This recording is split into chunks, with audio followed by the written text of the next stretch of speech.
Imeandikwa kwamba inaweza vunjika rahisi, ibebe kwa. When you open the box, unapofungua lile sanduku, mchanga, unapata ni mchanga.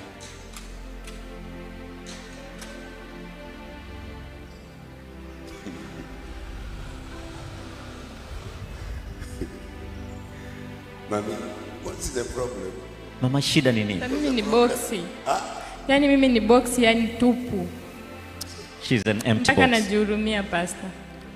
Umesema ukweli. Ni tupu kabisa. Hakuna kitu. Empty pastor. Hata mbaya hakuna. Hakuna.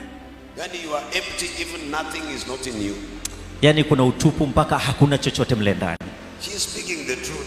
Ananena ukweli. And there are people who deceive themselves that they are full of something. But they don't deceive themselves. They don't know the content, what is inside them. They don't know. Na kuna watu wanajidanganya kwamba hawana chochote. Ukweli kwamba hawajui kwamba. If you ask me, lakini Pastor, tell me what is inside me, I will tell you today. Leo ukimuuliza mchungaji ni nini kiko ndani yako? You just ask me, Pastor, what is inside me? Today, this second day of receiving star service, I will tell you. I will tell you whether it is mchanga or it is mbwa. I will tell you. Ukimuuliza mchungaji, je, ni nini kiko ndani yake? Leo siku ya pili atakwambia ukweli. That is why we look as if we are achievers while we are losers. Ndio sababu from inside the color is beautiful. I mean outside the color is beautiful. The writings, the most perfect writings. The indicators very good, but inside nothing. Ndio sababu ya kwamba ukitutazama kwa nje, wengine tunaonekana yale maandishi, tunaonekana tunapendeza, lakini ndani hakuna chochote kizuri. You know, with me I love the way God talks to me. Unajua mchungaji anapenda jinsi ambavyo Mungu huzungumza na yeye. When I plan to do something, anapopanga kufanya kitu fulani, don't tell anyone. Na hamwambii yoyote. God will come, and if it is bad, God will come and tell me that thing is wrong. Na kama ni jambo mbaya, Mungu atamwambia kwamba umefanya umekosa. I have not discussed with anybody. Chochote amegundua kinahusiana na mtu. He will come and tell me whatever you are going to do will mess you up. Don't do it. Atakuja kumwambia kwamba chochote utaenda kufanya ni kibaya. But now you, lakini kwako wewe, do you have those spiritual senses? Je, uko na zile hisia za kiroho? If you ask me, Pastor, what do I carry? Ukimuuliza mchungaji, je, mchungaji nimebeba nini? Do you want to know? Je, unataka kujua? Yes. Inside you. Ndani yako. Inside this container called you. Ndani ya hii sanduku inaitwa wewe. Matanga. Death. You don't have life. Hakuna uhai. True. It's true. Your body and your spirit are foreigners. They don't stay together. Your health is very poor. Mwili wako na roho yako haziko pamoja. You can't live long. Hawezi ukaishi maisha marefu. But today you will receive the star of life. Amen. Lakini leo utapokea nyota ya uhai. You to know. Huh? I want to know. Are you sure? Yes. Anataka ajue. Don't allow anybody to marry you now because you are spiritually married. Usikubali mtu yoyote akuwe sasa. You will leave that marriage after 2 months. You will run away. Kwa sababu umeolewa rohoni, utaikimbia ile ndoa baada ya miezi miwili. My young boy here is a technical failure. Kijana wangu mdogo pale ni mtu ameshindwa. Chochote atafanya. I'm telling you the truth. If you want to put to test my prophecy, go and try what I tell you. Kama unataka kudhibitisha unabii wa mchungaji, jaribu kile anakuambia. I allow you to go and put it to test. Anakuruhusu uende ukaijaribu. If you think I'm lying, get married tomorrow. Ukifikiria kwamba nakudanganya, enda uolewe kesho. Just 3 months, then you come back to Ezekiel. Kisha baada ya miezi mitatu urudie kwa mchungaji Ezekiel. But if you want to get married, no, don't look for a man. Lakini kama unataka kuolewa usimtafute mwanaume. They will come. Hata leo watakuja. If you want to know whether my prophecy is true, ukitaka kujua kwamba unabii wa mchungaji ni wa kweli, go and do whatever you plan to do. Enda ukafanye kile ambacho umepanga kufanya. Put my prophecy to test. Kisha udhibitishe unabii wa mchungaji. You see that confidence I have? Unaona ule ujasiri ambayo wako nao? If you want to know whether I'm telling you the truth, kama unataka kujua kwamba anakuambia ukweli, maybe for example, get out of this service without deliverance and try to live without God. You cannot live longer than 5 years. No, you will be in the coffin. Kwa mfano mami, kama utatoka kwa ibada bila ukombozi, hautaishi zaidi ya miaka 5. My son here, give him any amount of money. Take him to school, give him anything. He will fail. Kijana mdogo hapa, mpeleke shule, mpatie pesa nyingi, atashindwa. This one, he has bad dreams. You give him anything, he will fail. You employ him, he will fail. Anything, he will fail. Anaota ndoto mbaya, umpatie kitu kizuri, atashindwa. My brother here, give him marriage, he will fail. Sababu nguvu zake za kiume zitapotea. Ndugu yangu hapa, umpatie ndoa, atashindwa pia kwa sababu nguvu za kiume zimepotea. Ni ukweli. Ziko. Hakuna. He says it's true. I don't lie. Mchungaji hadanganyi. You put to test my prophecy. Just put it to test. Thibitisha unabii wa mchungaji. Hebu ufanyie majaribio. That's why I told you, young girls, look for someone with a scanning machine.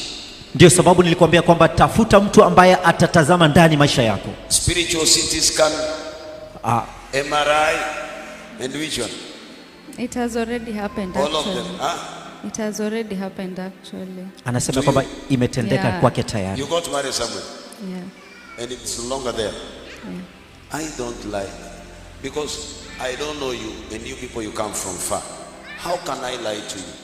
Mchungaji hatujui na sisi wengine tunatoka mbali, atawezaje kutudanganya? I'm not looking for members of my church.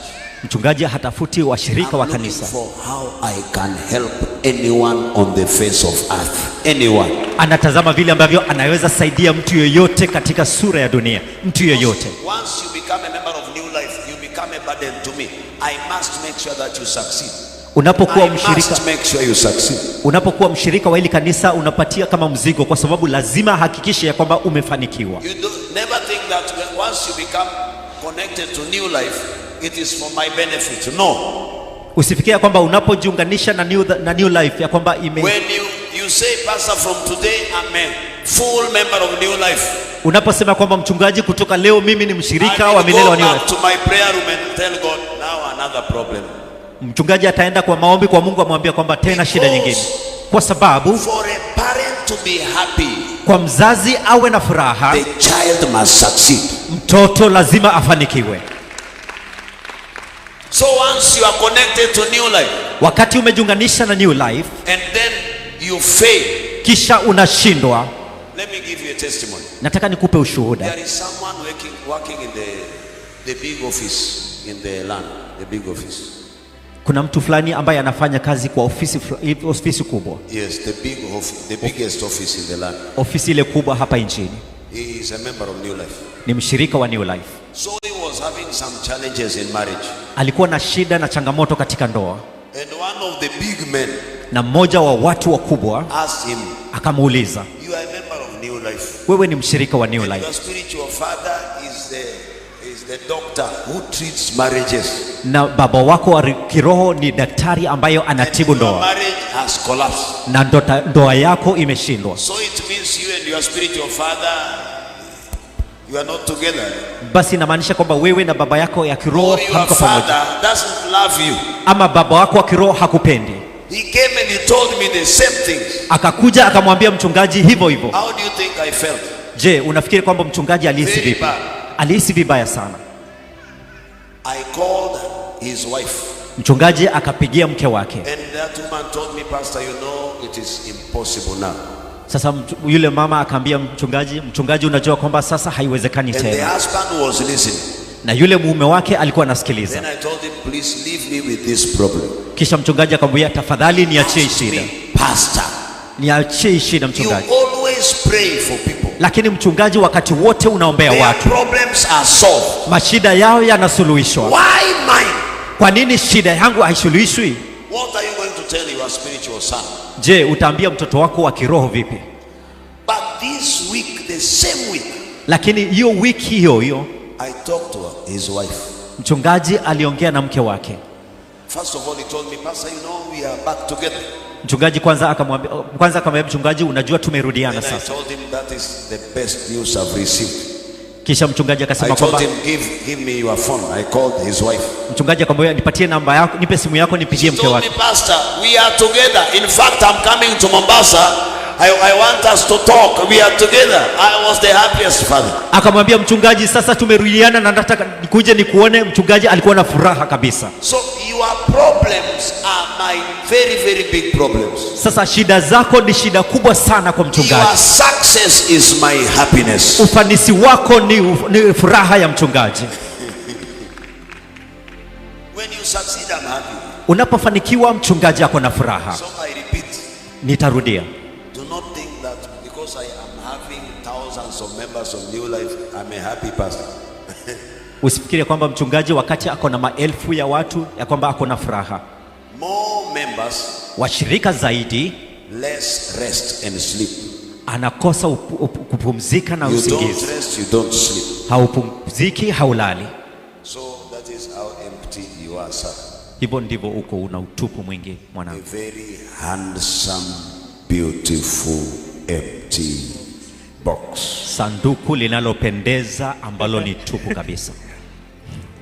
Wale watoto wangu. Okay. Nani anataka kujua yeye ni nani? Kuna mtu anataka kujua kama yeye ako empty ama full? Anybody who wants to know whether they are empty or full? It is very important to know who you are. Ni muhimu sana kujua wewe ni nani. Now, when the star comes, Sasa wakati nyota imekuja, the star makes you very expensive. Very, because the star will draw the spirit of success and prosperity. Every good thing is drawn by the star. ile nyota inakufanya uwe wa gharama zaidi, Amen. kwa sababu inavuta kila kitu kizuri. The star will draw good things into your life. It is you to choose what comes in, not you to beg. Ile nyota inavuta vitu vizuri kwako, sio wewe uombe, lakini ni wewe utachagua. When you have the star, Wakati uko na nyota, you don't beg. hauombaombi. Let me give you a little testimony. Nataka nikupatie ushuhuda mdogo. When I saw Pastor Sarah, Wakati mchungaji aliona mchungaji Sara, she was a housemaid. alikuwa ni mjakazi wa nyumba. Then I greeted her. Kisha mchungaji akamsalimia. Praise God. Bwana asifiwe. She answered me, amen, and I didn't hear. Akamjibu amen, lakini Then mchungaji I asked Ezekiel her hakusikia. again, praise God. Kisha mchungaji Ezekiel akamuuliza tena, Bwana asifiwe. Amen. Why are you asking me second time? Akajibu amen. Kwa nini unaniuliza mara ya pili? I was very much surprised. Alikuwa ameshangaa sana. Then I went to the house. Kisha Pastor Ezekiel akaenda The kwa nyumba. following day, Siku ile inafuata I got attracted by the answers. akavutiwa na yale majibu tena. Then I saw her doing the same job. Kisha akamwona akifanya kazi ile ile alikuwa anafanya jana. Praise the Lord. Akamsalimia, Bwana Yesu asifiwe. She answered me, amen. Akamjibu amen. But she was wearing a very cruel face. Lakini alikuwa amevaa sura mbaya sana wakati ule. From college, I greeted her again. Praise the Lord. Akitoka shuleni akamsalimia tena, Bwana Yesu asifiwe. She looked at me this way. Akamtazama hivi. Amen. Amen. Back to the college the following morning. Praise the Lord. Akienda shuleni tena asubuhi iliyokuwa inafuata, Bwana Yesu asifiwe, akamsalimia. She stood up straight, then she told me, amen. Akasimama akamjibu amen. From college, I asked her again, praise the Lord. Akitoka shuleni jioni akamsalimia tena, Bwana Yesu asifiwe. Then she told me, please stop. Akamwambia, hebu simama. Why do you praise the Lord with me every time? Praise the Lord, praise the Lord. What do you want from me? Kwa nini kwa wakati wote unaniambia Bwana asifiwe, Bwana asifiwe? Nini unataka nani? Then I asked myself, Kisha mchungaji Ezekiel akajiuliza, so this lady thinks she is very beautiful. hivyo huyu binti anafikiria kwamba anapendeza sana. You are giving me headache. Unanipatia wakati mgumu. When I greet you, praise the Lord, you don't even smile, you don't even answer me with happiness. Wakati- Do you know I'm a man? Wakati nakusalimia Bwana Yesu asifiwe au nijibu kwa furaha, But je, to unajui kama mimi ni her, mwanaume? Lakini kwake She knew what was inside her.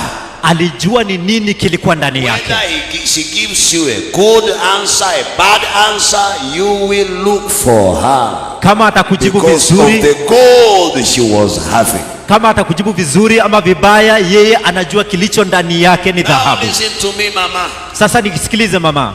When you have the star of marriage, wakati uko na nyota ya ndoa, you don't need to force yourself into a certain marriage. hauhitaji ujilazimishe katika ndoa fulani. The man must marry you, must love you, must live with you. Yule mwanaume lazima akuoe, lazima akupende, lazima aishi na wewe. Because of the star, not beauty. Kwa sababu ya ile nyota wala sio urembo.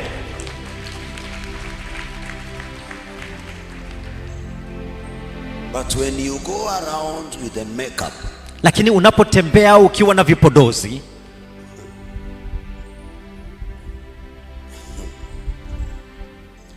and the catwalk, na unatembea catwalk, mtindo wa catwalk, and high and short dresses, na viatu vilivyo juu na mavazi mafupi mafupi, and fittings and tight clothes, na nguo ambazo zimekubana, they will use you. watakutumia. Who will use you? Ni nani atakutumia?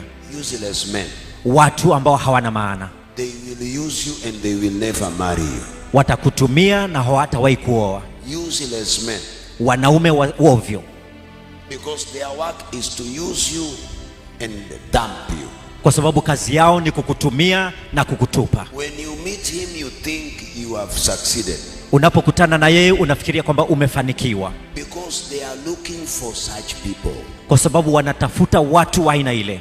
People who are attractive outside but nothing inside. Watu wanaopendeza kwa nje lakini mle ndani ni utupu. Because such men are not looking for women. Kwa sababu wanaume wale hawatafuti wanawake. They don't look for people to marry. Hawatafuti watu wa kukaa nao katika ndoa. They look for people to use and dump. Wanatafuta watu wa kutumia na kuwatupa. Amen. Amen. But once you have the gold, the star within you, lakini wakati uko na dhahabu, ile nyota ndani yako, and a man comes, na mwanaume anakuja, and he is also empty, na pia yeye ni mtupu, while you are full, wakati wewe umejaa, the star is inside you, kuna nyota nzuri ndani yako, the star will reject that empty box. Ile nyota itakataa ile sanduku iliyotupu. But another empty box will tell you, why are you rejecting this man? Lakini sanduku nyingine tupu itakuuliza, kwa nini unamkataa huyu mwanaume? Because that empty box has no star. Kwa sababu ile nyota, ile sanduku tupu haina nyota. May you receive a star today, na upokee nyota leo, so that the star may help you to choose well in life. Ile nyota ikusaidie kufanya chaguo bora katika maisha. I tell you the truth. Ndugu, ninakuambia ukweli. I choose my friends.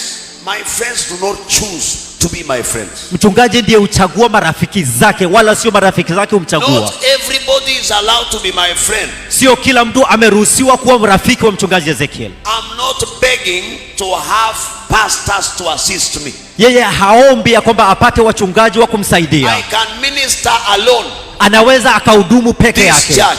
katika ile kanisa. I can set those instruments, anaweza akaweka zile vyombo to a standard katika kiwango, and lock them. kisha azifunge. I switch them on, I use them, I switch them off, I go to my house. Azifungulie, azitumie, kisha aende nyumbani. So when I give you the opportunity to be a technician, wakati unapewa nafasi ya kuwa use it properly. I'm a multi-purpose box full of the star. Whether you hate me or you love me, I tell you the truth. I'm not bragging, I'm telling the truth. Itumie vizuri, kwa sababu yeye anaweza akafanya kazi nyingi sana. Yeye ako na nyota. I can be a singer. I sing. Anaweza kuwa mwimbaji. Yeye huimba kwa kweli. I play keyboard. Yeye hucheza kinanda. I've been an usher. Mchungaji amekuwa asha. I'm an evangelist. Yeye ni mwinjilisti. I deal in deliverance. Yeye hufanya ukombozi. I'm now a teacher of the gospel. Sasa yeye ni mwalimu wa injili. I have the gift of prophecy. Akona kipawa cha unabii. I can do all these 5 old offices of the Holy Spirit. Anaweza akafanya hizi huduma na karama 5 za Roho That is Mtakatifu. God's grace. Hiyo ni neema ya Mungu. He has given me those 5 stars. Amempatia hizi nyota 5. Allow me to anoint you today. Ruhusu akupake mafuta leo. I'm not bragging, I'm just telling you the truth. I'm saying the truth. Yeye It's in haringi. the public domain. Everybody knows. Even the devil is aware of that. Yeye haringi. Yeye uko katika mwangaza wa dunia. Hata shetani anajua. Amen. Amen. If I tell you I don't have the gift of prophecy, even the devil knows I'll be lying. Akikwambia kwamba hana kipawa cha unabii, hata shetani anajua kwamba atakuwa If I anadanganya. say I don't have the healing gift, even demons will know I'm lying. Akikwambia kwamba hana kipawa cha uponyaji, hata mapepo yatakuwa yanajua kwamba Even those anadanganya. in YouTube will know I'm lying. Mapepo katika YouTube yatakuwa yanajua kwamba anadanganya. So when I say I have those gifts, Anaposema kwamba ako na zile vipawa, even angels in heaven, they know I'm speaking the truth. hata malaika mbinguni wanajua kwamba anazungumza And ukweli. today, Na leo may God fill your box with a star. na Mungu ajaze sanduku lako na nyota. Amen. Amen. Amen. Amen. Amen. Amen. I believe today there is a Joshua.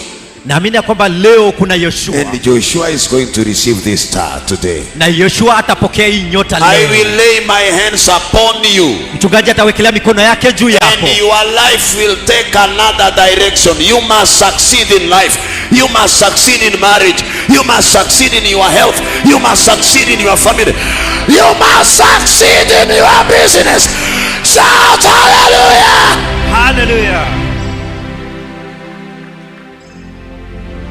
If at all you don't have a star, Iwapo hauna nyota, you are wasting time on earth. unapoteza wakati wako duniani. You better go back home. Lazima urudi nyumbani. You better go back home. Afadhali urudi nyumbani. Do you know where home is? Je, unajua kwa nini? Because you will be eating food Kwa sababu utakuwa unakula chakula for no reason. bila sababu. You will be spending money, Utakuwa unatumia pesa but you can't help anyway. lakini hauwezi ukasaidia kwa vyovyote. I know someone is watching me Najua kuna mtu ananitazama. and you are waiting for wazungu to send you money. Unangojea uzungu akutumie pesa. That is how empty you are. Hivyo ndivyo uko na utupu mwingi. By the end of the month, you have to write an email Mwisho wa mwezi lazima uandike email to someone living abroad umtumie mtu ambaye anaishi mataifa to ya send nje. you something like 30,000. Akutumie pesa kama 30,000. And because you are empty, Na kwa sababu wewe ni you mtupu, can't even save 5,000. hata uwezi ukahifadhi hata shilingi 5,000. Whatever you receive, you spend. Chochote unapokea unatumia sote. The month that person stops sending money, you become bankrupt, empty, poor, and nothing. Yule mwezi hautumiwi zile pesa, unakuwa maskini, unakuwa hauna That is chochote. how empty you are. Hivyo ndivyo wewe ni mtupu. Another person is watching. Mtu mwingine anatazama. You are a mature person. Wewe ni mtu umekomaa. You are a man, Wewe ni mwanaume, but you are living with your sister. lakini unaishi na dada yako. When she goes to work, Akienda she kazini, leaves you something like 200 shillings. anakuachia pesa fulani kama shilingi You 200. are watching TV from morning to evening. Unatazama runinga kutoka asubuhi mpaka jioni. You are watching Afro cinema. Unatazama sinema za Afro But Cinema. when you get out of the house, Unapotoka kwa nyumba, you brag as with the jeans. the unaringa umevaa nguo za jeans. I want to tell you who you are. Nataka nikwambie wewe ni nani. Empty box. Sanduku tupu. The day your sister stops working, you become poor. Ile siku dada yako atakoma kufanya kazi, utakuwa maskini. Let me give you this advice. Wacha nikupatie huu ushauri. Mtu yeyote ambaye mmemwacha kwa nyumba akitazama TV na amekomaa, tandika, fukuza. Anybody you left, any mature person you left in the house watching TV, chase him away, beat him up.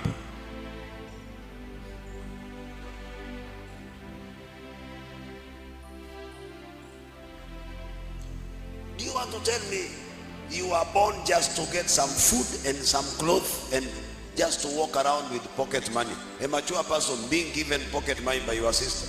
Je, unataka kuniambia kwamba mtu umekomaa, ulizaliwa uishi upewe pesa, utembee mtaani ukiringa na umepewa pesa? Did you go to school? Binti yangu, ulienda shule? Which level? Umefika kiwango gani cha shule? College. College. Yes. Are you married? Umeolewa? I'm asking you a common question to me. Na kuuliza swali la kawaida. Okay, let me answer myself. Wacha nikujibu. Can I answer myself or you are going to answer me? Nimeachwa tu juzi. Nimeachwa tu juzi. Umeolewa juzi? Nimeachwa juzi. Oh, okay. You are not married. You are right. Ni kweli hauna ndoa. Because very beautiful empty box. Sanduku linalopendeza lakini tupu my kabisa. point, my daughter. Hii ndio point yangu. Do you want to tell me you went to school just to be a wife? Je, unataka kuniambia kwamba ulienda shule uwe When mke your tu? husband goes to work, he leaves you with 500 shillings. Mume wako akienda kazini anakuachia shilingi 500. Your work is to wash the clothes and clean the utensils and sweep the whatever. Is that why you went to school? Kazi yako ni kuosha vyombo, kufanya kazi kwa nyumba. Hiyo ndio sababu ulienda shule kweli? Now, your husband left, or you left not because of him, but because of you. No, we were just dating. We were dating. And sasa nilikuwa na shida fulani, nilipata accident. So wacha tu nikuwe open. Yani ile unapata accident alafu mkojo inatoka. So nilikuwa nasusu kwa bed. So ikamuudhi. Okay, the time I went to his place, I never told him kwa sababu nilikuwa na ile it was disturbing me in the heart, inside my heart. Did you explain to him? Okay, I Je, did. ulimwelezea? So the day I was leaving to his place, that morning it happened. I explained to him. In his house? Yes. But did you explain before? No, so he told me through the phone, mbona hii kitu kuniambia mwanzo? Mbona hukuniambia? Mbona hukunielezea mwanzo? So nikamwambia hii kitu Was it a husband relationship or? It was relationship. Dating? It was the relationship dating. Oh, okay. Where do you come from? Unatoka wapi? Mombasa. Are you born again? Umeokoka? Ni juzi tu nimeokoka. Juzi tu. Okay, you've won the case. Umeshinda kesi. But if at all you are born again, Iwapo umeokoka, your dating should be a holy dating. uhusiano wako unapaswa kuwa mtakatifu. Do not serve that man with food without any receipt. Usimpatie yule mwanaume chakula bila risiti. You understand my? Unaelewa mafumbo yangu? Number one. La kwanza. I advise my young daughters, don't serve that man because they will push you to the kitchen that you serve them. Mchungaji, ushauri to know you. Watakusukuma That is the highest level of unfaithfulness. Hicho ndicho kiwango cha juu cha kutokuwa mwaminifu. Number one. Number two. Hilo ni la kwanza. La pili, please explain everything before marriage. Tafadhali elezea kila kitu kabla uingie katika ndoa. It was not your mistake, it was not your will to go through that. Kwa sababu haikuwa na makosa yako wala kupenda kwako kuingia. Ajali ilitendeka. You are affected in life. Uliathirika katika maisha. Just explain. Elezea tu. But I just felt like he would reject me because I had that fear. The beauty of a woman is not in the bed. It is in marriage forever, the relationship. Urembo wa mwanamke sio katika kitanda lakini katika uhusiano wa milele. Yes, do not think that when you are a good woman in your bedroom, so you are a good woman in the family. No. A good woman in the bedroom is a good prostitute. Usifikiria kwamba urembo wako ni katika bedroom yako, katika chumba chako. Making love is not the most important thing in marriage. It is part of marriage. But the relationship gathers a lot of components. First, it is my relationship with Pastor Sarah. Remember, I married her. We went to Nairobi 2007. Akaanza kuharisha. Kitambo atoke kwa nyumba, choo iko kule, ashamaliza kupupua hapa. Tukifika ananiambia ishaisha. I want to tell you things. Do not think that when someone is good in the bedroom, she is good for marriage. No. Usifikirie kwamba wakati mtu ni mzuri katika bedroom ya kwamba ni mzuri kwa ndoa. Hapana. Amen.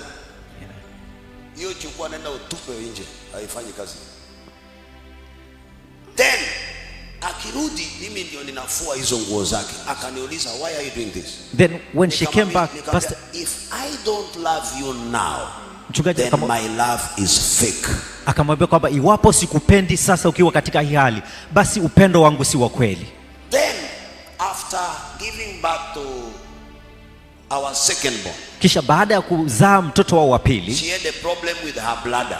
Akakuwa na shida na mfuko wake wa mkojo. When she wants to go to susu, akitaka kwenda kwa haja ndogo, even if the toilet, the washroom is just within the house, hata kama wakati vyoo zilikuwa pale ndani, from the bed to the washroom, kutoka kwa kitanda kwenda katika vyoo. Umemaliza. So she was looking, waiting for my comments. Alikuwa anangojea asikie usemi ama mawazo. I always told her, mchungaji wakati wote alikuwa anamwambia, the one who brought us together, aliyewaweka pamoja, knows when we are going to finish this test and we must pass this test. Anajua kwamba mahali mtihani unaelekea na lazima wapite mtihani. Na akapona. And that one took almost 2 years. Na hiyo kipindi ilikuwa ni kama muda wa miaka 2. She could go to the crusade in Mombasa, not even Nairobi. In Mombasa, that's around 6-7 years back. Angeenda mkutano wa injili kule Mombasa. Hiyo ni kama miaka 7. Praying on the altar. Anaomba kwa madhabahu. And the susu is coming out. Nobody will know. Hakuna yeyote atajua. After the service, she tells me, Pastor, I don't know what happened. I'm here. Don't worry. You are my wife. X or Y, Z or B. You are my wife. Black or white, red or green. You are my wife. Because there is no woman whom I can live with to do what you are doing. I didn't choose you because I wanted you to be perfect. No, I chose you by God's guidance. Because of the altar. Mchungaji akamwambia kwamba nilikuchagua sio kwa sababu wewe ni mzuri, lakini kwa sababu ya madhabahu. Those who are purposeless, those who do not have purpose in life, will just marry any woman because she is beautiful. Wale watu ambao hawana malengo katika maisha wataingia katika ndoa, waoe mtu kwa sababu yeye anapendeza. God gave Adam Eve to be a helper. So you must identify your calling before you identify a wife. Kwa sababu Mungu akampatia Adamu Eva kwa sababu alikuwa ni msaidizi. Mungu atakupatia mtu. When you marry a wrong person, she will not help you. Wakati unaoa mtu ambaye hafai katika ndoa, wale vijana ambao wanaingia katika ndoa na hawana ufahamu wataangalia kwanza urembo, lakini mtu ambaye ako na ufahamu kwanza ataangazia nyota. That is why marriages fail, because you do not know where you are heading to. You don't know your calling. Ndio sababu you get married to somebody because you think he is a good man. Where are you heading to? Because when you are star inaungana na sana na star ya yule, hiyo ndoa haivunjwi.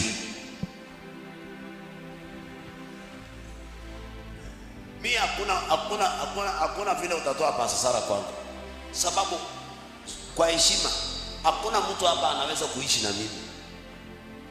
Maisha yangu ni magumu, huwezi ishi na mimi. I have a very beautiful bed, lakini kwa ajili ya kazi yangu mimi nalala hapo kwa floor. Very beautiful bed. Bedroom yangu ni nzuri tu, ni kubwa tu. Hata hii hapa ni ndogo, hii nyumba ni ndogo hii. Na ni bedroom. Iko na kitanda, iko na viti, iko na kila kitu. Bedroom yangu iko na kila kitu. Na ni bedroom, iko na kitanda, iko na TV, iko na viti, coaches tu nzuri. Unaweza kucheza mpira hapo. Lakini silali kwa hiyo kitanda. Lakini sasa wewe nikikuoa utasema, wow!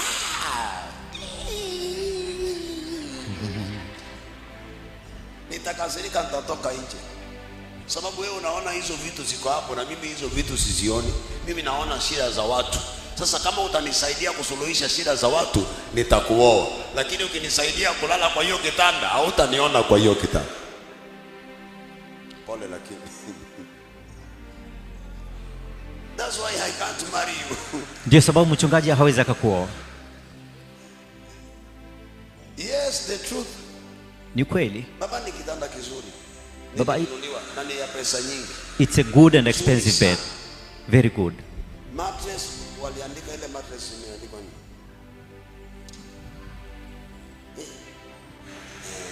Slumber, something like that. Ukilala hivi hakuna vile siku moja itabonyea. Unapewa sijui miaka mingapi, sijui miaka 7.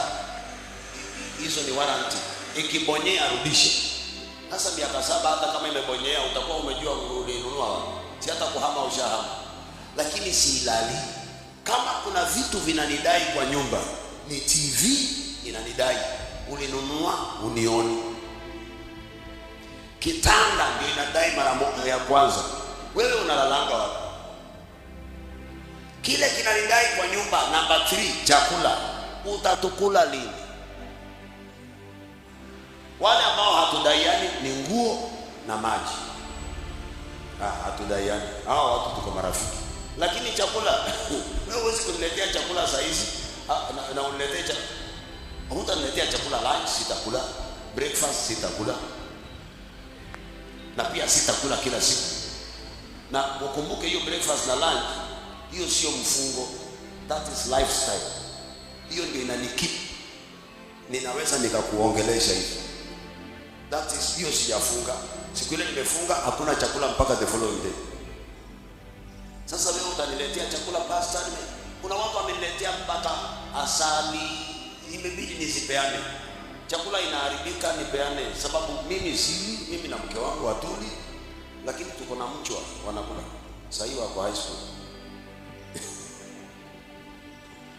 So hizo vitu niko na gari, lakini hiyo gari inaniona nikienda kuhubiri, inaniona nikienda airport, na ionanga hapo. Lakini sio kitu ambacho sasa mimi niko na gari I'm driving. Nita drive saa ngapi na wewe uko hapa? So mtu akisema you know Pastor Ezekiel is having Lexus. Thank you Lord. Hautaipanda, nitahakisha hautaipanda sababu wewe utaniua.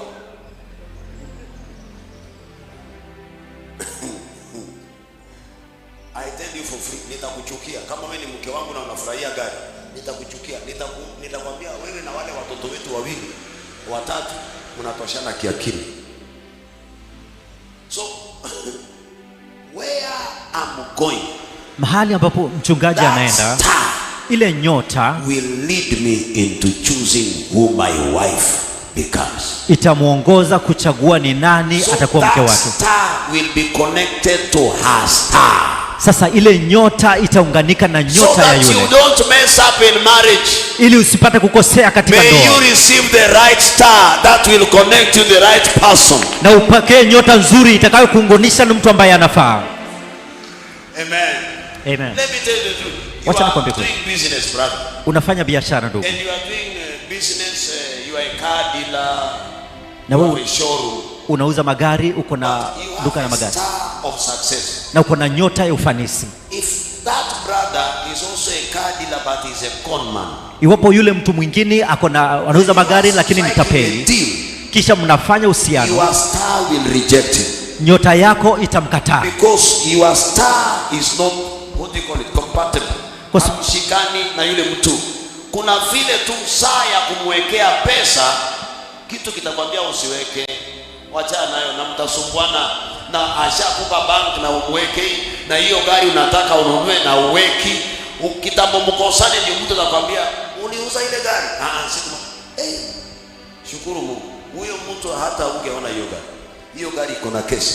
It is your star that will lead you to the right person with the right star. Ni nyota yako itakuongoza kwa mtu ambaye anafaa, aliye na nyota. That is why God commanded Moses. Ndio sababu Mungu akamwamuru Musa, lay your hands upon Joshua, he is having the right star. Weka mkono wako juu ya Yoshua, ako na nyota inayofaa. Ili uchochee hiyo nyota yake ifanye kazi. So that you may start that star to begin to work. we fail in marriage, you know, your wife is a helper. Your wife is not a housewife. Unajua mke wako ni msaidizi wala sio mke wa nyumbani. Your wife, I taught you and I will teach again. Nilikufunza na nitafunza tena. Do you know why people sleep with housewives? Je, unajua they sleep with the housemaids. Kwa nini wanaume ama watu katika ndoa wanalala na wajakazi wao? God gave you a helper. Mungu alikupatia msaidizi. You make him a housemaid. You make her a housemaid. She does every work in the house. Ukamfanya mfanyikazi wa nyumbani. Yeye ndiye anafanya kila kitu pale nyumbani. But remember you have a housemaid. Lakini kumbuka uko na mjakazi. You pay the housemaid 8,000 or 15,000. Unalipa yule mjakazi shilingi 8,000 ama 15,000. Once she get that small money, anapopokea zile pesa kidogo, makeup, anatengeneza nywele, good dress, anavaa mavazi mazuri. But your wife has to beg you for money. Lakini mke wako lazima akuombe umpe pesa. You only give her money for food. Unampatia pesa tu ya chakula. Even school fees you don't trust her with. Hata haumuamini na karo ya shule. So anavaa nguo za ovyo ovyo. So she doesn't wear good clothes. Hana access kwa ajili ya maisha yake. She doesn't have access to your life. She will look more ugly than the housemaid. Ataonekana hapendezi kuliko yule mjakazi. So you get attracted to that housemaid because that housemaid has become a helper. Hivyo utakuwa umevutiwa kwa yule mjakazi kwa sababu yeye amekuwa msaidizi. Therefore, give your wife a chance to become a real helper to you.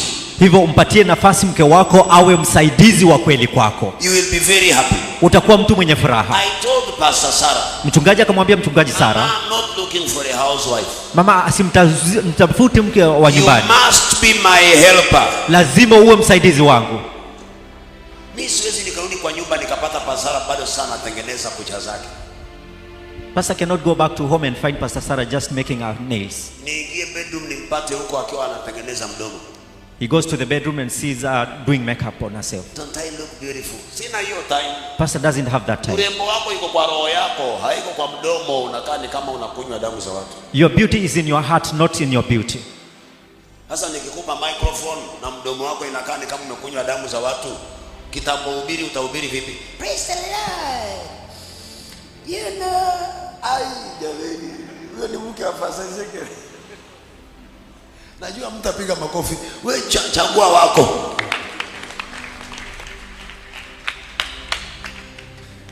You fail because you make wrong choices. You are not led by the star. Ulishindwa kwa sababu haukufanya uchaguzi wa unaofaa, haukuongozwa na nyota. Amen. Amen. Brother, before you get married, ndugu, kabla uoe, consult your star. Hebu uliza nyota yako. Who is my partner? Je, ni nani msaidizi wangu? Who has a similar star? Ni nani aliye na nyota sawia? La sivyo mtakosana. Ukienda kazi, yeye hataki uende kazi. Kazi gani kila mara? Because you married somebody because she looks like another girl you saw somewhere. She looks like another girl you saw in a picture. Kwa sababu utakuwa ni kama ulioa mtu ambaye ulimuona fulani mahali fulani ambaye kwa picha fulani. You watch things on TV, then you thank you, and you see that lady say, hey, Lord, I thank you.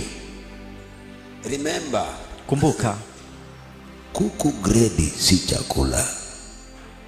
Kuku gredi ni kwa ajili ya chips, lakini ukiishi kwa nyumba yako lazima utafute kuku wa kienyeji. Ni sawa?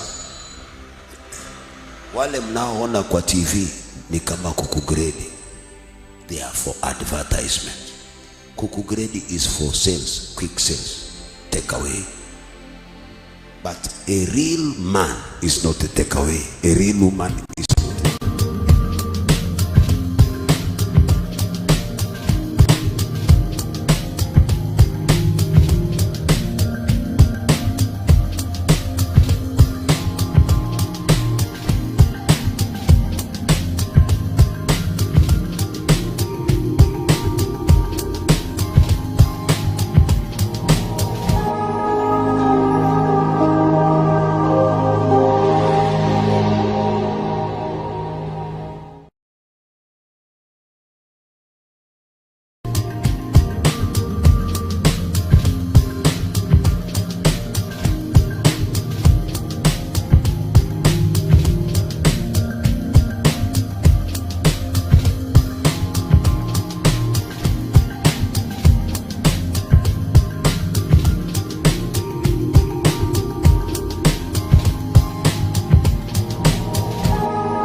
wewe Bwana,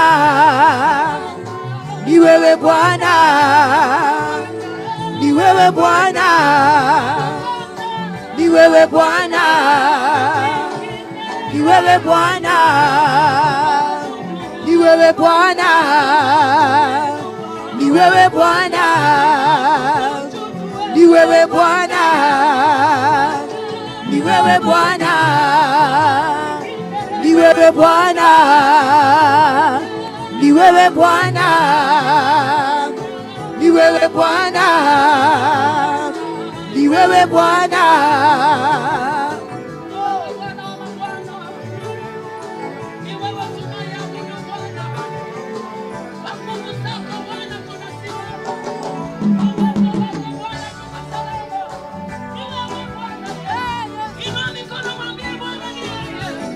Hakuna mwingine kama Yesu wetu. Tunakuabudu Bwana wa mabwana. Hakuna kama wewe Bwana wa mabwana. Wacha nguvu zako Bwana zikafanye kazi katika uwanja huu Bwana. Unastahili Bwana wa mabwana. Wewe ni mwamba imara, hakuna kama wewe. Tunakutukuza mfalme wetu kwa jina la Yesu, maana unatawala. Asante Yesu kwa neema yako Yesu. Haleluya. Na ijulikane kwamba upo Mungu wa Elia. Na ijulikane kwamba upo Mungu wa Elia. Na ijulikane kwamba upo Mungu wa Elia. Na ijulikane kwamba upo Mungu wa Elia. Na ijulikane upo Bwana Mungu wa Elia. Na ijulikane kwamba upo Mungu wa Elia. Ulivyotenda Bwana Yesu, na ijulikane hapa Bwana. Na ijulikane kwamba upo Mungu. Sema na ijulikane. Na ijulikane kwamba upo Mungu wa Elia.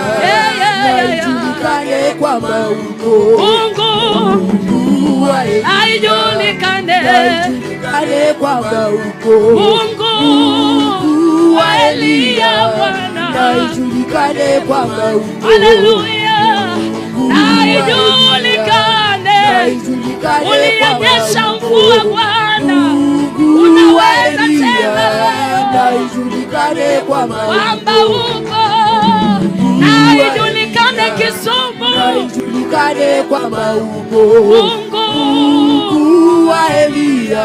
Ijulikane kwamba upo. Ijulikane. Na ijulikane. Na ijulikane kwamba upo Mungu wa Elia. Na ijulikane kwamba upo na ijulikane. Na ijulikane kwamba upo Mungu wa Elia. Na ijulikane kwamba upo. Haleluya. Na ijulikane. Na ijulikane kwamba upo Mungu wa Elia. Na ijulikane kwamba upo. Haleluya Yesu. Na ijulikane. Na ijulikane kwamba upo Mungu wa Elia. Na ijulikane kwamba upo Mungu wa Elia.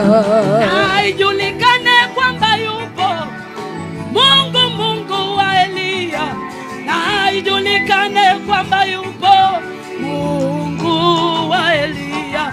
Na ijulikane kwamba upo uliyejibu kwa moto. Na ijulikane kwamba upo Mungu wa Elia. Na ijulikane kwamba upo Mungu wa Elia. Na ijulikane kwamba upo. Haleluya. Na ijulikane. Na ijulikane kwamba upo Mungu wa Elia. Na ijulikane kwamba upo. Haleluya. Mungu wa Elia. Wewe ni wewe na utaba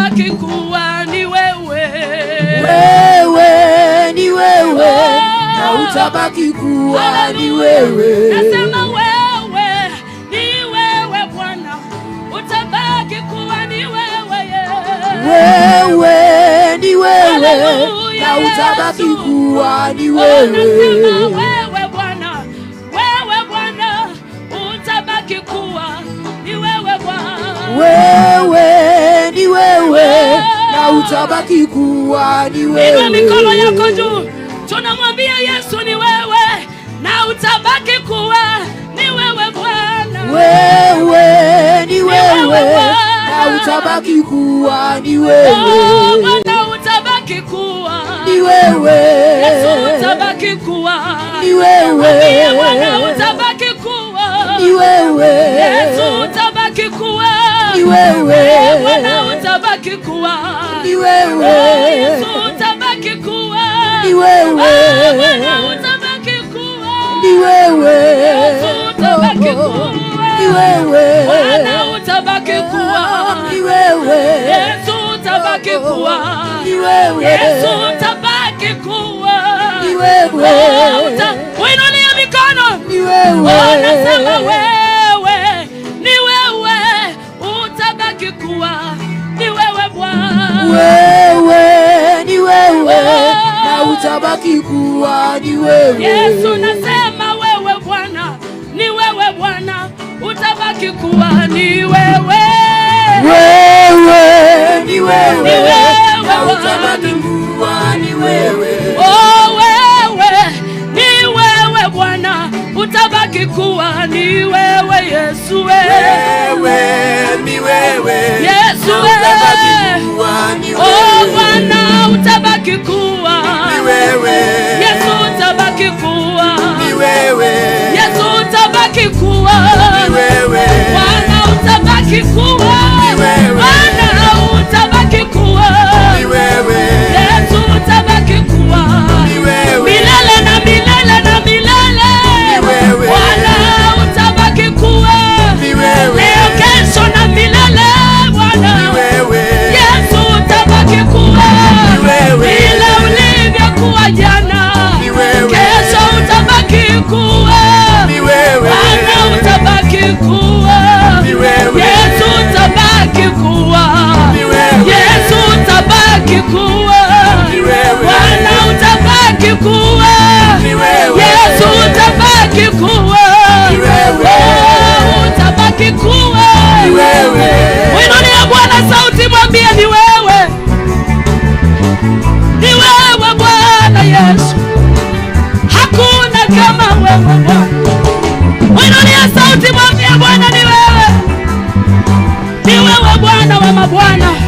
Kwa maneno ya kinywa chako mwambie Bwana ni wewe Bwana Yesu. Hakuna kama Yesu wetu. Yeye ni moto ulao, yeye ni jiwe la pembeni. Akianza kupigana vita anapigana, atabaki kuwa hivyo milele. Hakuna kama Yesu wetu, hakuna kama Yesu wetu. Hakuna mwenye mamlaka kama Yesu, hakuna mwenye nguvu kama mwana wa Mungu. Mwinulie sauti yako, litukuze jina lako. Tunakutukuza Bwana wa mabwana. Wewe ni Baba, unastahili Bwana. Tunakutukuza wewe Bwana wa mabwana. Inua sauti yako Kisumu, limiti jina la Bwana Mungu wako. Tunakutukuza Bwana wa mabwana. Tunakuabudu Bwana Yesu. Kwa maneno ya kinywa chako mwadhimishe Bwana. Hakuna kama Yesu. Haleluya. Tunakutukuza Bwana wa mabwana.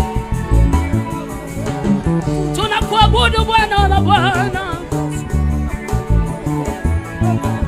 Hakuna wa kufanana na Yesu.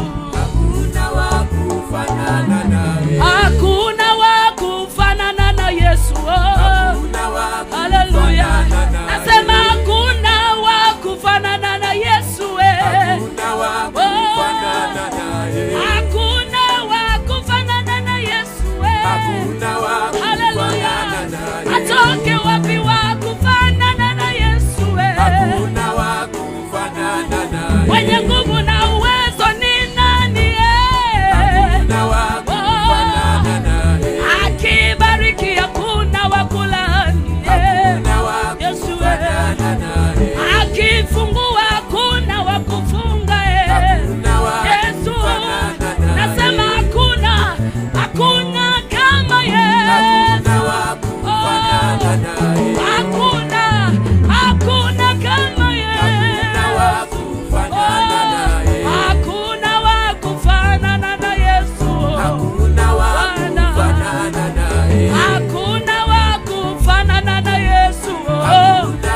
kwa jina la Yesu.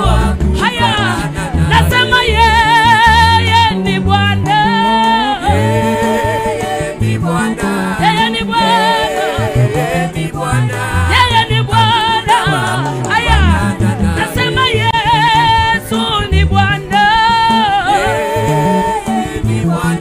anavunja nira, ni Bwana. Inua mikono yako tumwabudu Bwana. Mwambie Yesu ni Bwana. Mwambie Yesu ni Bwana. Sema Yesu ni Bwana. Haleluya. Nasema yeye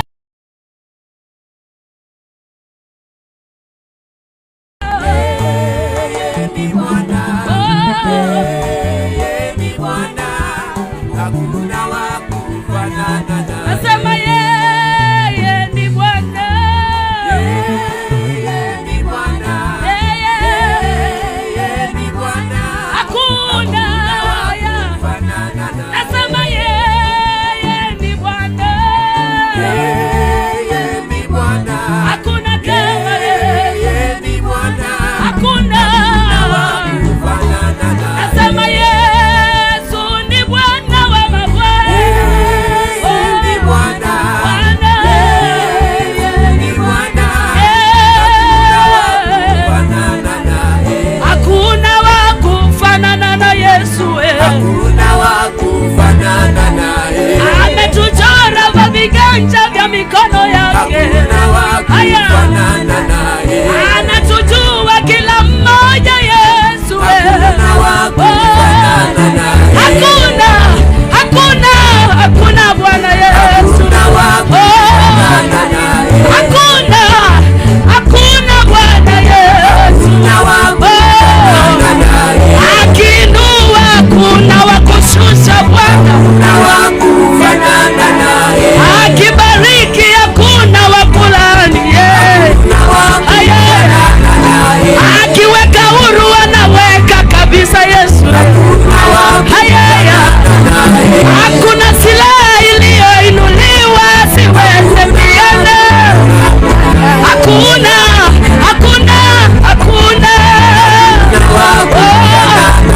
Ukienda kuzimu wanatambua kwamba ni yeye. Hakuna.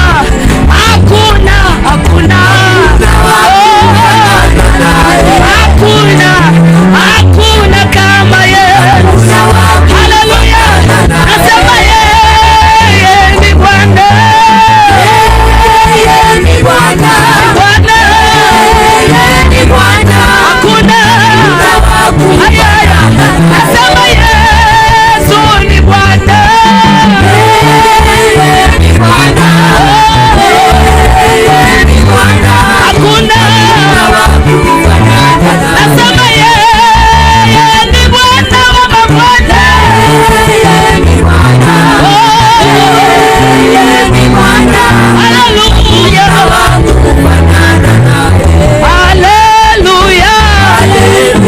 Haleluya. Haleluya. Haleluya. Haleluya. Haleluya. Haleluya. Haleluya. Ongea Bwana Yesu mikono maana nastahili. Kisumu for Jesus. Nasema wastahili. Wastahili. Wastahili. Wastahili. Wastahili. Wastahili. Oh, haleluya. Haleluya. Nasema haleluya. Haleluya Yesu. Nasema haleluya. Oh Yesu. Nasema haleluya. Bendera ya Yesu katika uwanja. Tunasema haleluya. Haleluya Yesu. Nasema haleluya.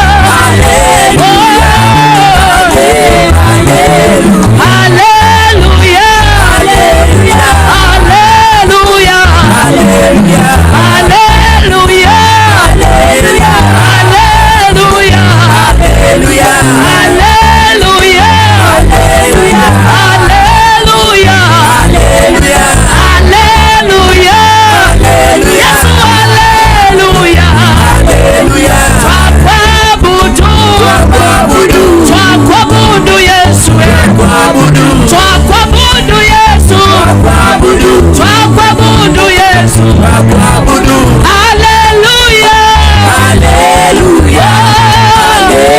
Nasema haleluya Yesu, haleluya Yesu, sema haleluya, haleluya Yesu, sema haleluya, haleluya Yesu. Mwinulie Bwana Yesu mikono, anatawala milele, hakuna kama Yesu. Tunakuabudu Bwana wa mabwana, haleluya. Hakuna kama wewe Bwana Yesu. Haleluya.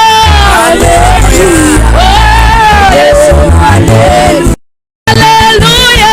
Haleluya. Nasema haleluya. Haleluya Bwana. Unatawala Bwana Yesu. Haleluya Bwana Yesu. Wewe ni Bwana wa mabwana. Haleluya Yesu. Mbingu na simbe ukuu wako Bwana Yesu. Haleluya. Bwana haleluya. Yesu haleluya. Malaika na waimbe uwezo wako Bwana. Hapa duniani tunaimba ukuu wako Yesu. Hapa Kisumu tunatangaza ukuu wako Bwana. Bendera ya Yesu ipepee. Haleluya, haleluya. Yesu haleluya. Haleluya Yesu. Haleluya Bwana. Haleluya Yesu.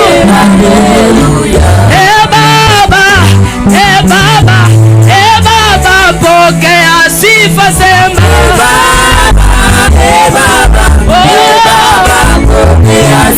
inulia Bwana mikono, tumwambie pokea sifa. Baba, upokee sifa Baba.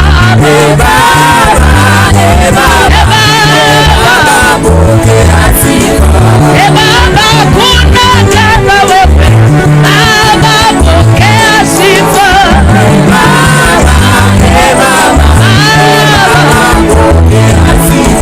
Inua mikono yako, mpatie Yesu sifa. Anastahili Bwana wa mabwana. Kisumu, mpatie Yesu tukufu. Hakuna kama Bwana wa mabwana. Peperusha mikono yako kwa Bwana, tunamwambia apokee sifa. Hakuna kama Yesu. Peperushia Yesu mikono na sasa, pokea sifa, pokea sifa, pokea sifa, pokea sifa.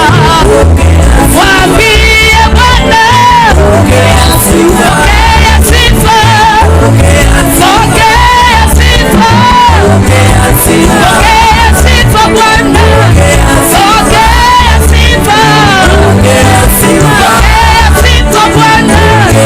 Inulia Bwana mikono, mwambie pokea sifa, pokea sifa, pokea sifa. Katia Yesu tukufu, anastahili. Bwana, tunakutukuza Bwana wa mabwana. Hakuna Mungu aliye kama wewe. Tunalitukuza jina lako Bwana. Inua mikono yako, mwabudu Bwana. Asante Bwana wa mabwana. Asante Mungu wa miungu. Inua mikono yako, litukuze jina la Yesu. Bwana unastahili Bwana Yesu. Unatamalaki Bwana wa mabwana.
popote ulienda Bwana, ulitenda mema Bwana Yesu. Uko hapa Bwana, tawala.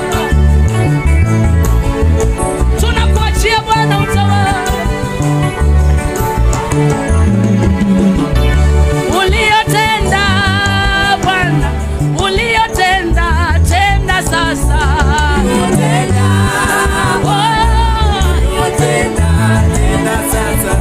Uliyotenda Bwana, uliyotenda, tenda leo. Uliyotenda Bwana, mahali popote ulienda, ulitenda mema, tenda sasa. Haleluya. Mahali popote watu walifunguliwa, hapa tenda leo.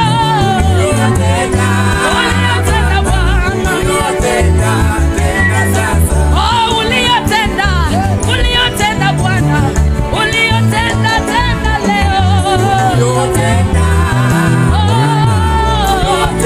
Haya. Tenda sasa. Tenda sasa. Yesu, tenda sasa. Bwana, tenda sasa. Fungua mateka Bwana. Ponya wagonjwa Bwana. Yesu, tenda. Bwana, tenda. Mifupa ipate uhai. Bwana, tenda sasa. Yesu, tenda sasa. Tunakuachia Bwana. Bwana, tenda. Bwana, watu wakujue. Tenda Bwana wa mabwana. Watu wako wakuone. Oh, tenda. Tenda sasa. Ponya wagonjwa Bwana. Bwana, tenda sasa. Inua vilema Bwana. Visiwi wasikie. Bwana, tenda. Bwana, tenda. Yesu, tenda. Bwana, tenda sasa. Haya. Bwana, tenda. Tenda sasa. Nataka uinue mikono yako na umwambie Bwana, na kuomba Bwana utende jambo katika jina la Yesu, na si kitambo. Utende saa hii kwa jina la Yesu. Siku ya leo Bwana Yesu, na kuomba Bwana unitendee jambo, kwa maana nimelia kwa muda mrefu, lakini nimekuja Bwana kwa madhabahu yako Bwana, ili ukapate kunitendea Yesu. Inua sauti yako, mwambie Bwana nitendee. Tenda Yesu. Muinulie Bwana sauti, mwambie tenda. Mwambie Bwana tenda. Bwana tenda. Maandiko yanasema mahali popote Yesu alienda, alitenda mema. Hivyo siku ya leo Yesu ako hapa. Mwambie Bwana atende, aponye hiyo hali yako ambayo mwanadamu ameshindwa na kutatua. Tunakuabudu Bwana, tunakuomba utende kwa maneno ya kinywa chako. Mwambie Bwana tenda sasa. Tenda. Weka wafungwa huru. Tenda. Bwana tenda. Tenda sasa. Bwana tenda sasa. Fungua mbingu Bwana. Oh, tenda Bwana. Tenda sasa. Uliyotenda Bwana, uliyotenda, tenda sasa.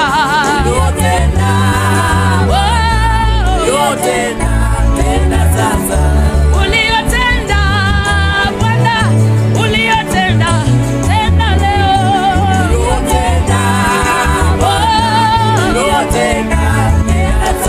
Inua mikono yako, mwambie Bwana uliyotenda, tenda sasa. Mwambie Bwana Yesu, ulienda kwa miguu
Yesu,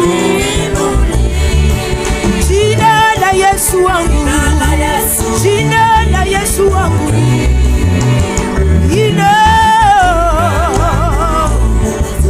jina la Yesu liheshimiwe.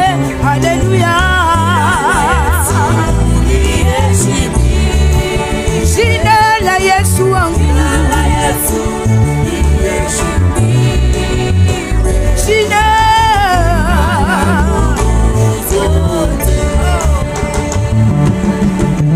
tunakuheshimu mfalme.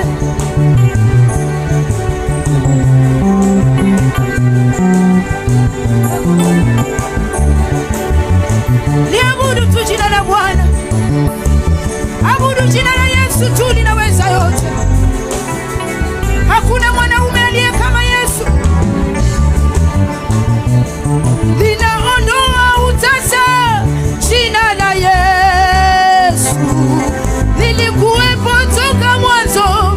Jina la Yesu, jina la Yesu libarikiwe. Jina la nguvu zote lilimfufua Lazaro. Jina la Yesu leo litatenda mema. Jina la Yesu, jina la Yesu libarikiwe. Jina la nguvu zote, jina la Yesu libarikiwe. Haleluya. Jina lenye mamlaka na utukufu wote.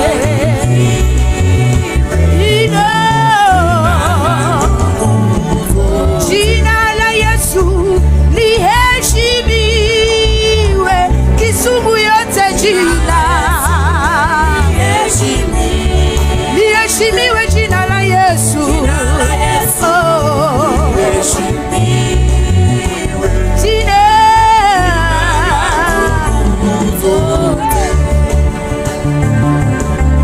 jina la nguvu zote, jina la nguvu zote, jina la Yesu, jina la nguvu zote, oh, jina la nguvu zote linaponya magonjwa. Jina la Yesu wangu, oh, jina la nguvu zote. Hakuna mwanaume aliye kama Yesu wangu, oh, jina la nguvu zote linatoa utasa, linaponya magonjwa. Jina la Yesu wangu, jina la nguvu zote. Waganga na wachawi wanatambua jina la Yesu,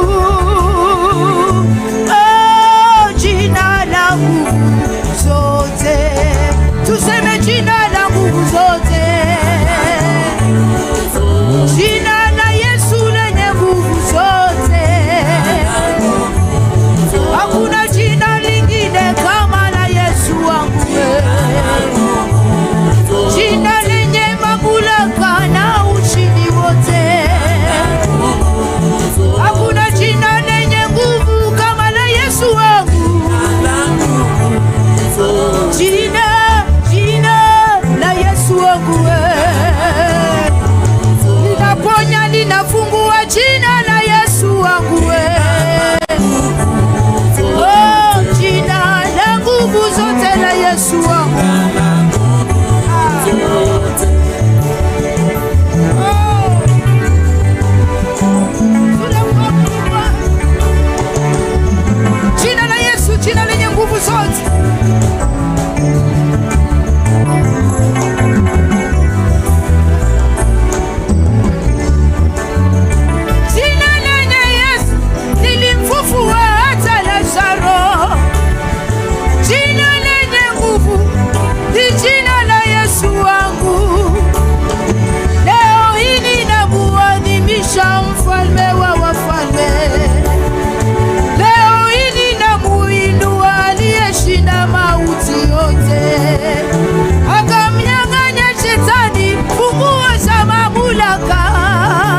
si kwa majeshi wala silaha, ni kwa Roho Mtakatifu. Si kwa majeshi wala silaha, ni kwa Roho Mtakatifu. Nguvu za giza zimeshindwa kwa jina la Bwana Yesu. Nguvu za giza zimeshindwa leo kwa jina la Bwana Yesu. Tuseme hakuna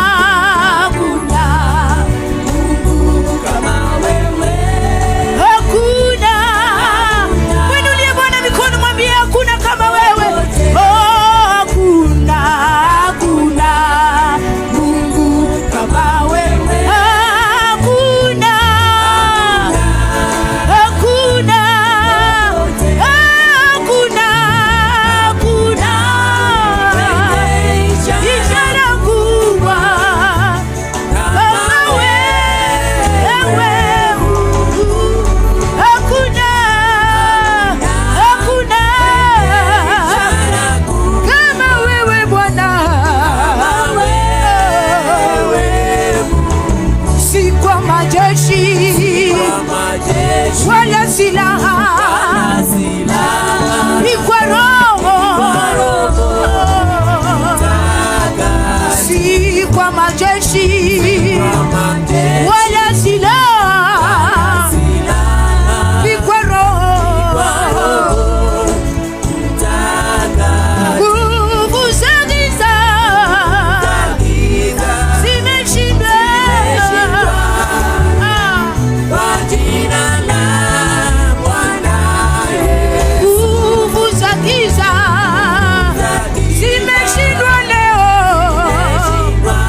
Kisumu asifiwe Yesu. Naomba sauti iwe sawa. Zimefungana. Amina. Asifiwe Yesu Kisumu.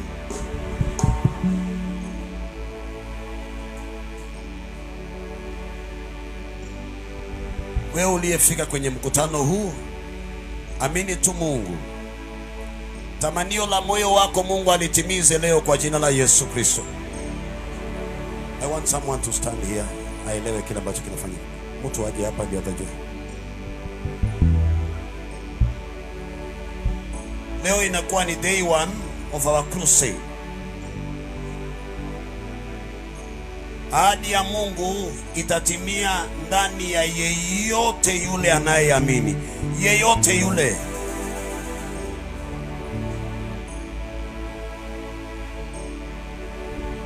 Nguvu za Mungu ni kama upepo. Zikianza kuvuma, yule akiacha ikapita, itaangukia yule mwingine na atafunguliwa, na yule mwingine atafunguliwa. Haleluya! Nguvu za Mungu hazina mwenyewe. Hazina mwenyewe. Yesu anyeshe mvua ya uponyaji na ukombozi katika maisha yako.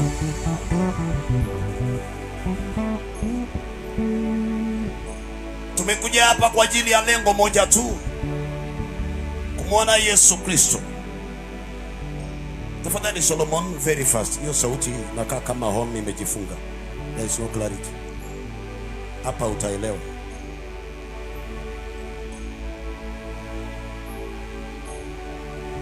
Yote anayenipata akiwa nyumbani,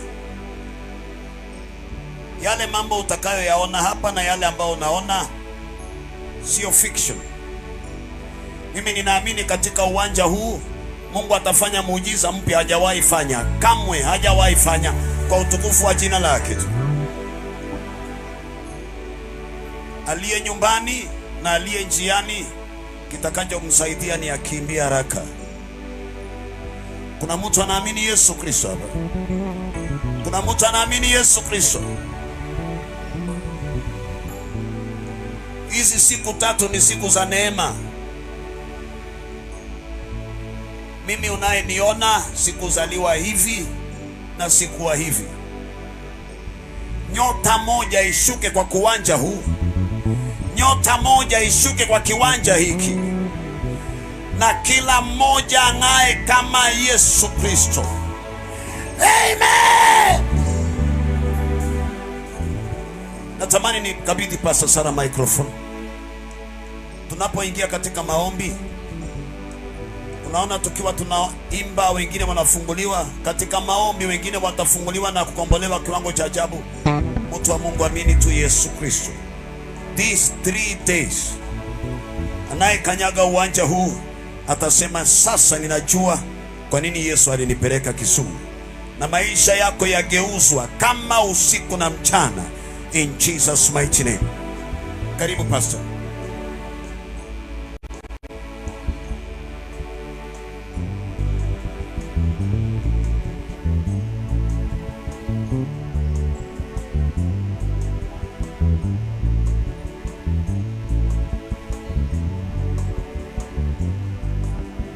Amen.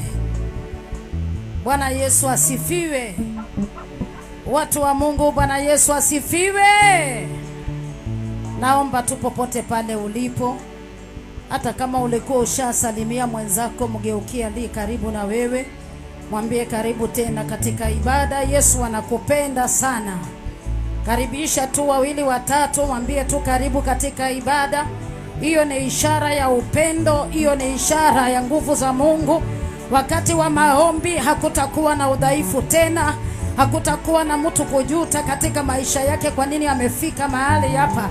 Naomba tumpe Yesu makofi mazuri, vigelegele na shangwe kwa Bwana Yesu. Bwana Yesu asifiwe. Huwa nasema maombi ni funguo katika maisha ya mtu, na kama sio maombi basi ikiwezekana ni master key. Chochote kile ambacho unahitaji ukiwa muombezi utakipata. Na mwingine atasema ya kwamba tutaomba mpaka lini? Maandiko nasema kwamba omba jambo lolote kwa jina lake Yesu naye atatenda. Ombeni bila kuchoka, bila kukoma. Bisheni mlango na utaweza kufunguliwa. Ni wakati wa kila moja katika mji wa Kisumu akaweze kutambua ya kwamba Yesu yuko na anaishi. Ili jinsi umeingia mahali hapa ukiwa na tatizo, ukitoka hapa tatizo lako libaki kwa msalaba wa Yesu Kristo, na urudi nyumbani ukiwa umefunguliwa kwa jina la Yesu.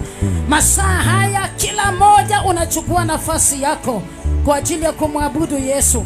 Ukiona aliye karibu na wewe hana haja na maombi, wewe tafuta Mungu. Tuko wengi lakini Mungu anatafuta mmoja tu katika uwanja huu. Bwana Yesu asifiwe. Huenda tangia juzi umekuwa hapa na unasema ya kwamba sijatendewa, lakini ninaomba leo ikiwa ni siku ya kwanza na muujiza wako ufike katika maisha yako kwa jina la Yesu Kristo. Mikono yote miwili juu popote pale ulipo. Bwana Yesu mtakatifu, Mungu mwenye uwezo na mamlaka yote, Yesu wangu ni wewe tu, mfalme wa amani. Tunaliinua jina lako na kukuabudu wewe tu. Unaishangaza Bwana Yesu kwa makuu yako na kwa nguvu zako. Wewe ndiwe mfalme, wewe ndiwe nyota ya asubuhi. Wewe ndiwe Mungu unayewisha nafsi zetu na mioyo yetu. Wewe ndiwe Mungu uliyetukusanya Bwana Yesu mahali hapa. Wewe ndiwe Mungu unayetenda maajabu, miujiza yako ndani ya watu wako. Wewe ndiwe Mungu umetutoa mbali, wengine tukitoka Bwana Yesu mataifa hata ya nje, wengine Uganda, Tanzania. Bwana Yesu umetuleta mahali hapa ukiwa Bwana Yesu na lengo na sababu kwa ajili ya maisha ya mtu. Ikiwa wengine Bwana Yesu tumefika tukiwa Bwana Yesu tunaugua, ikiwa wengine tuko hali mahututi, ikiwa wengine kule tumetoka mfalme wa amani hakuna matumaini tena, ikiwa wengine Bwana Yesu hata tumefukuzwa nyumbani, wengine Bwana Yesu hata tulikata tamaa Baba, wengine hata matumaini ya kuishi Bwana Yesu yalituishia, lakini ni kwako tunanyenyekea Bwana Yesu miguuni pako. Yesu wangu tunalitukuza jina lililokuu ya majina yote. Upendo wako Bwana Yesu hauna mwisho, na yale yote unaotenda Bwana Yesu katika hema yako, yale yote Bwana Yesu uliotenda hata Nairobi, ukatenda Bwana Yesu hata Nakuru kwa uweza wako, ukatenda katika taifa hili Bwana Yesu ni kwa nguvu zako. Jinsi unavyomimina watu wako Bwana Yesu katika hekalu lako, ikiwa ni masaa na majira yako Baba, ili wote Bwana Yesu waliopotea wakaweze kukugeukia, ili wote Bwana Yesu waliotekwa nyara na yule mwovu shetani wote wakaweza hata kufunguliwa Baba, ili wote Bwana Yesu hata walio wagonjwa ukawaponye. Miujiza yako Bwana Yesu ukiwa umeitenda, maajabu yako Bwana Yesu ukiwa unadhihirisha. Yesu rafiki yangu ninakutukuza, ninakuinua. Sijawahi kuona mwingine atalia kama wewe, sijawahi kuona mwenye nguvu kama wewe. Umejawa na rehema Bwana Yesu, umejawa na nguvu. Maisha yetu ni kazi ya mikono yako Baba. Tunashuhudia nguvu zako katika madhabahu haya, tunashuhudia wema wako Bwana Yesu tangia jana. Tumeshuhudia nguvu zako Bwana Yesu ukiwa unakomboa watu wako. Tumeshuhudia nguvu zako Bwana Yesu ukileta watu wako mahali hapa, ikiwa wote Bwana Yesu na mimi na tamio yao mbele zako, wakisema ni wewe tu, ni wewe tu unayeweza, wakisema ni wewe tu, ni wewe tu usiyebadilika, ni wewe tu Bwana Yesu umejaa katika uwanja huu, ni wewe tu Bwana Yesu umetuokota kutoka mbali, ni wewe tu umetukusanya katika hema hii, ni wewe tu umetukusanya kutoka kila taifa, ni wewe tu umetukusanya kutoka kila country, ni wewe tu umetukusanya kutoka Bwana Yesu hata kila pembe zote katika taifa la Kenya, kwa kila county Bwana Yesu ukituleta mahali hapa, ukitufanya kuwa wako Bwana Yesu, ukimimina siri zako, ukiachilia Bwana Yesu ni nguvu za ukombozi na uponyaji. Hata tukisema tutashuhudia yale ambayo umetenda katika maisha yetu, hatuwezi tukayamaliza mfalme wa amani. Kuishi kwetu Bwana Yesu ni kwa ajili yako, kufika mahali hapa Bwana Yesu ni kwa ajili yako.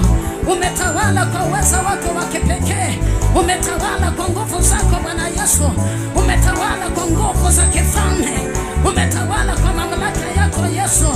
Ikiwa wengi wanasimulia makuu yako, Ikiwa wengi wamefika mahali hapa Yesu, sio kwa ajili ya matatizo, lakini anasema ya kwamba yale ambao Yesu alitenda katika maisha yangu, nitashuhudia sifa zake.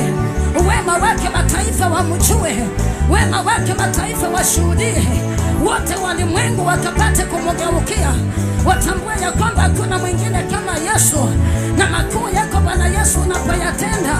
Zawadi ya wai ukiachilia ndani ya maisha yetu, hakika tuzidi kunyenyekea mbele zako, tukikuinua kwa ukuu wako na rehema zako, tukikuinua masaa kama haya Yesu, tukikuinua kwa mamlaka yako, tukikuinua maana ni wewe tu uliyetuita, ni wewe tu uliyetuchagua katikati ya wengi, ni wewe tu umetukusanya mahali hapa Yesu, ni wewe tu umeinuliwa Kisumu, ni wewe tu umeinuliwa ndani ya wamama, ndani ya wazee, ndani ya mabinti, vijana wetu ukiwatawala, wengine wakitoka na familia zao, ni kwa ajili ya kufika katika uwanja huu, na kila mmoja akikiri ya kwamba sitatoka mahali hapa jinsi nilivyoingia, sitatoka mahali hapa na kisukari, sitatoka mahali hapa nikiwa na kansa, sitatoka hapa nikiwa ninaugua, sitatoka hapa na wazimu, sitatoka hapa na mapepo, sitatoka hapa na roho ya talaka, sitatoka hapa na uchawi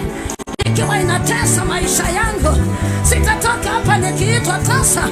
Na nilie kama wewe Yesu, mwenye macho makali ni wewe tu, mwenye nguvu na mamlaka yote ni wewe tu, unayesikia kilio cha watu wako, unayesikia kilio cha wateule wako, unayesikia kilio cha wote walioachwa, unayesikia kilio cha mayatima, unayesikia kilio cha wajane.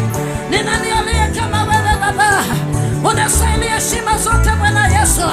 Kwa neema yako Baba tunakuabudu, kwa neema yako tunaliitia jina lako, kwa neema yako Bwana Yesu tunakuabudu, tunalitukuza jina lililokuu ya majina yote.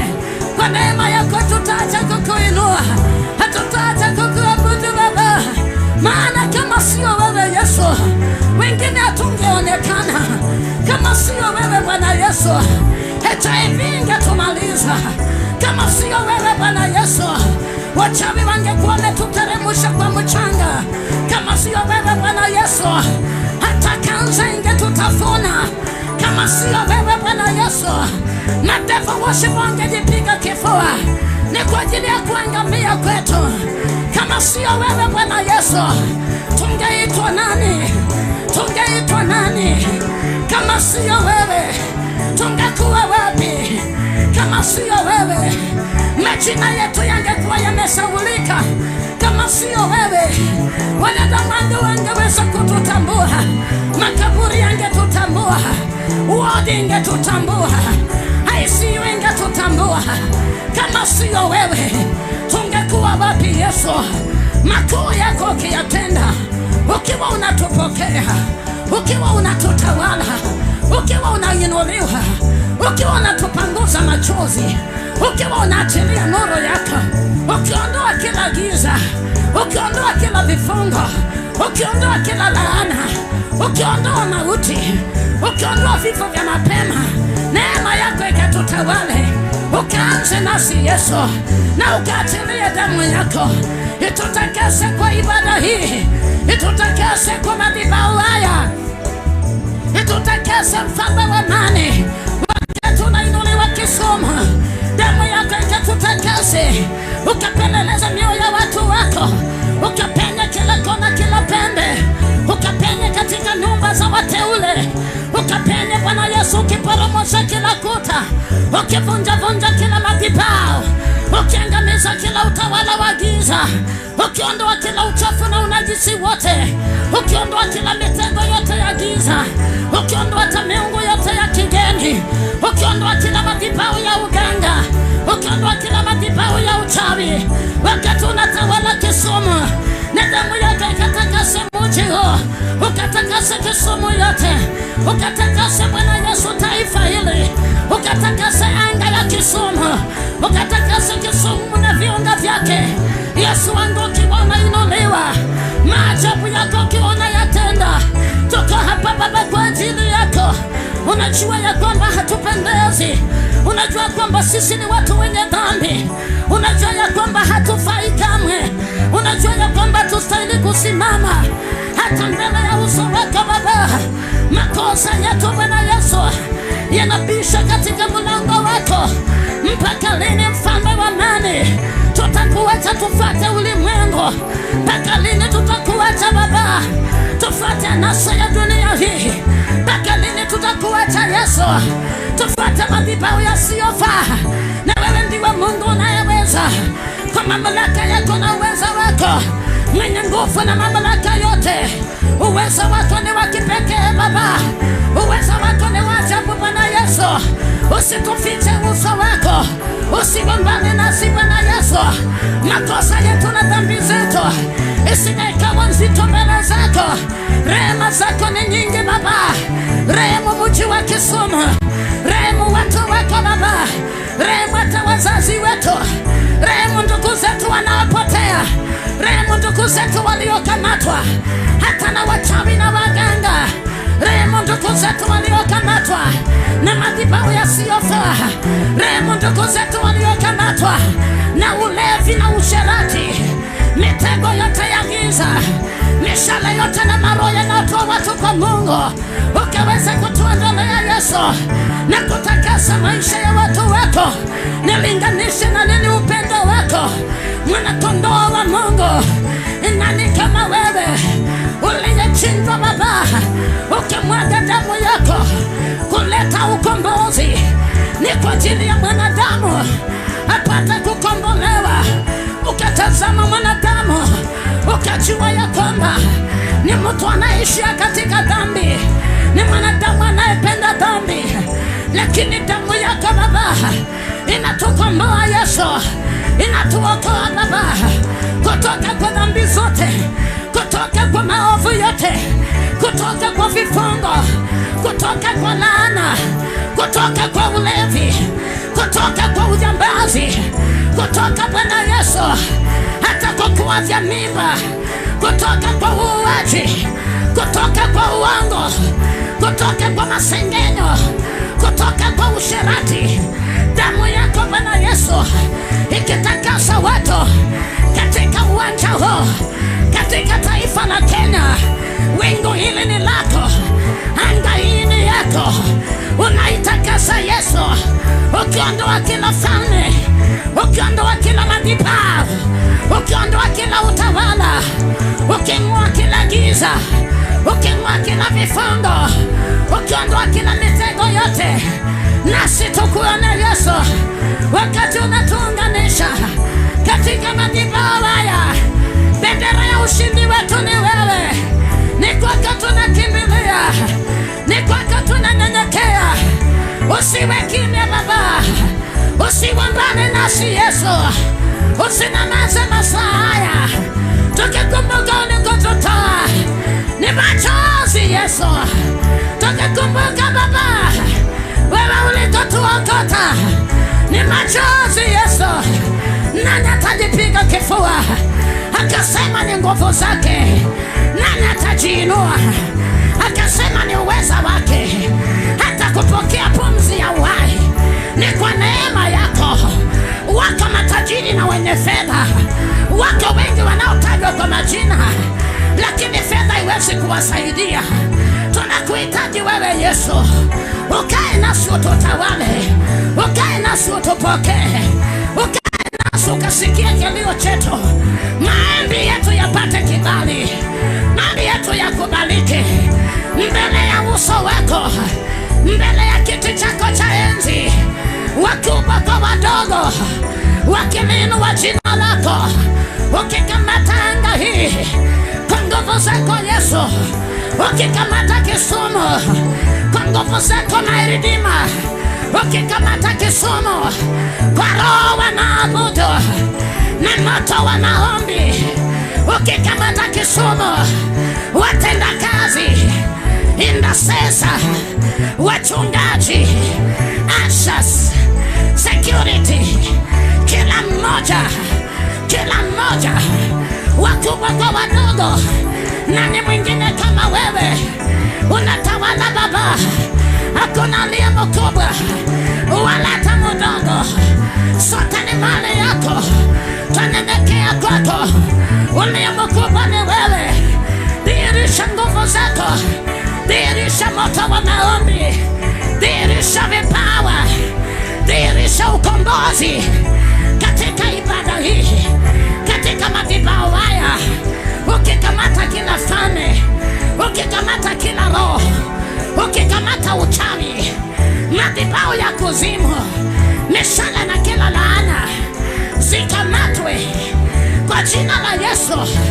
Nawe ukitenda na kudhihirisha nuru yako mahali hapa, mwangaza wako mahali hapa. Tawala, tawala Yesu, tawala, tawala Baba. Na hata masaa haya tunajivika silaha za vita ambao ni damu ya Yesu, tukiinuka kinyume na kila utawala na kila ufalme na kila madhabahu. Ingia katika vita vya kiroho, utawala wote na kila siri zote. Ikiwa leo ni day one, chochote kilichopangwa, chochote kilichoinuliwa, chochote kilichotupwa, chochote kilichoandaliwa kinyume na maisha yako, usiku wa manane, tangia wengine waingie hapa. Mitego yote na kila falme, ingia katika vita vya kiroho. Anga yako isafishwe, anga yako isafishwe, anga yako itakaswe kwa moto wa damu ya Yesu. Mitego yote na kila falme, kemea, kemea, kemea, kemea. Radhi ya moto wa damu ya Yesu iachiliwe mahali hapa, kona kwa kona, uwanja mzima. Mitego na siri za mkuu wa anga anayetawala Kisumu, ufalme wote wa kila aina, mishale yote na kila silaha, kemea, kemea, kemea. Msako wa moto, damu ya Yesu Kristo itembee kwa uwanja huu, itembee kila kona, itembee kila pembe, kila roho na madhabahu yake, kila mchawi na madhabahu yake, kila devil worshiper na madhabahu yake, kila devil agent na madhabahu yake. Utawala wa kuzimu, utawala wa angani, utawala wa baharini, mitego yote na kila utawala.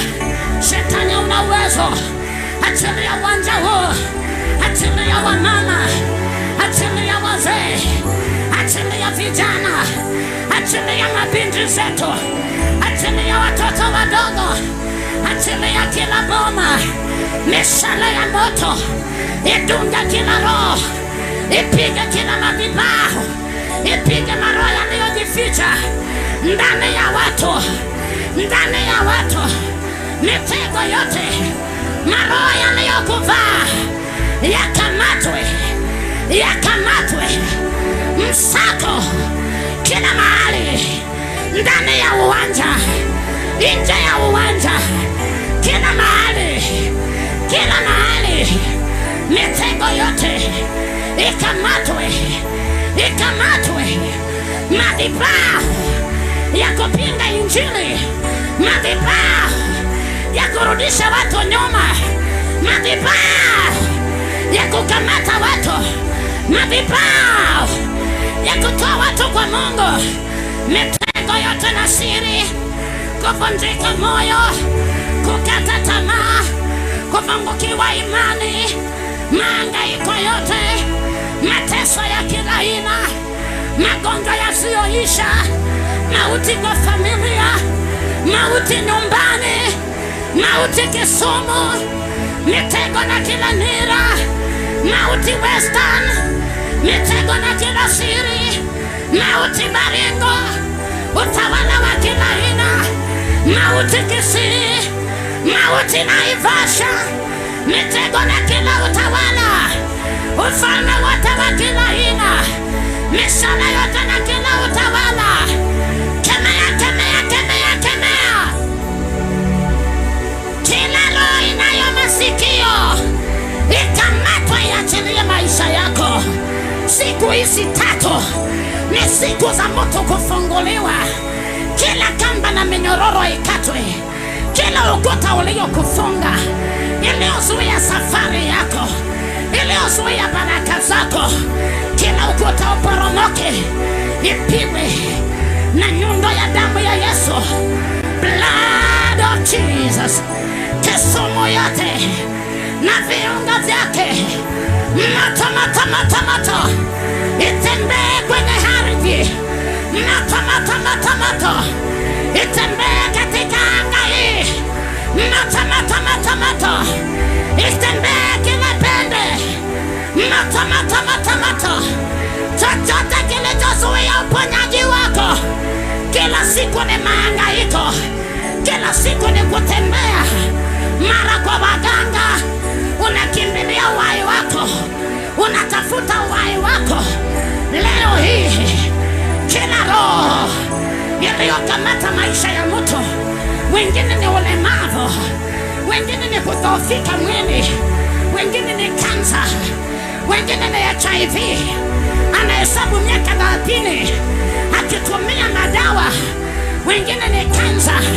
Kila sumu itapigwe, itapigwe. Kila sumu itapigwe, itapigwe. Kila sumu uliolishwa, ndoto mbaya, vyakula vya kimapepo, kuota na wafu, kuota na makaburi, kuota na bahari, kuota na ziwa. Moto moto moto moto, moto moto moto moto. Hiyo kambi inavamiwa, kila teritori, kila ufalme, kila anga na mishoni zao na mipango yao. Moto moto moto moto. Shetani achilia uliokamata, achilia ndoa zetu. Mpaka lini talaka? Mpaka lini tutaolewa tutaachwa? Mpaka lini tutaoa tukiacha? Mpaka lini madhabahu ya talaka? Mpaka lini ndoto za kimapenzi? Mpaka lini ndoa za kimapepo? Moto moto moto moto, kila sumu itapigwe. Chochote ndani yako kipigwe. Hakuna amani kwa mapepo, hakuna amani kwa wachawi. Mchawi akamatwe na uhai wake masaa haya, ikihesabika masaa 12, masaa 24. Mchawi akamatwe, mchawi akamatwe. Aachilie watoto wako, aachilie vijana wako. Mpaka lini uraibu? Mpaka lini madawa ya kulevya? Wengine tangia watoke kwao hawajawahi rudi nyumbani. Leo hii mchawi wako apokonywe uhai, apokonywe pumzi. Moto moto moto moto. Shetani achilia ibada hii, shetani achilia familia zetu, achilia watoto wetu. Kila ndoa iliyofungwa iachiliwe haraka. Moto moto moto moto. Maagano yote ya kila aina, mitego yote na kila ufalme, utawala wote wa kila aina. Moto moto moto moto moto. Roho ya wazimu, roho ya watu kuchanganyikiwa. Moto moto moto moto. Watu kupoteza nyota. Moto moto moto moto. Watu kupokonywa nyota. Nyota ya mtu iachiliwe, nyota yako iachiliwe, kazi yako iachiliwe, biashara iachiliwe, maisha yako yaachiliwe.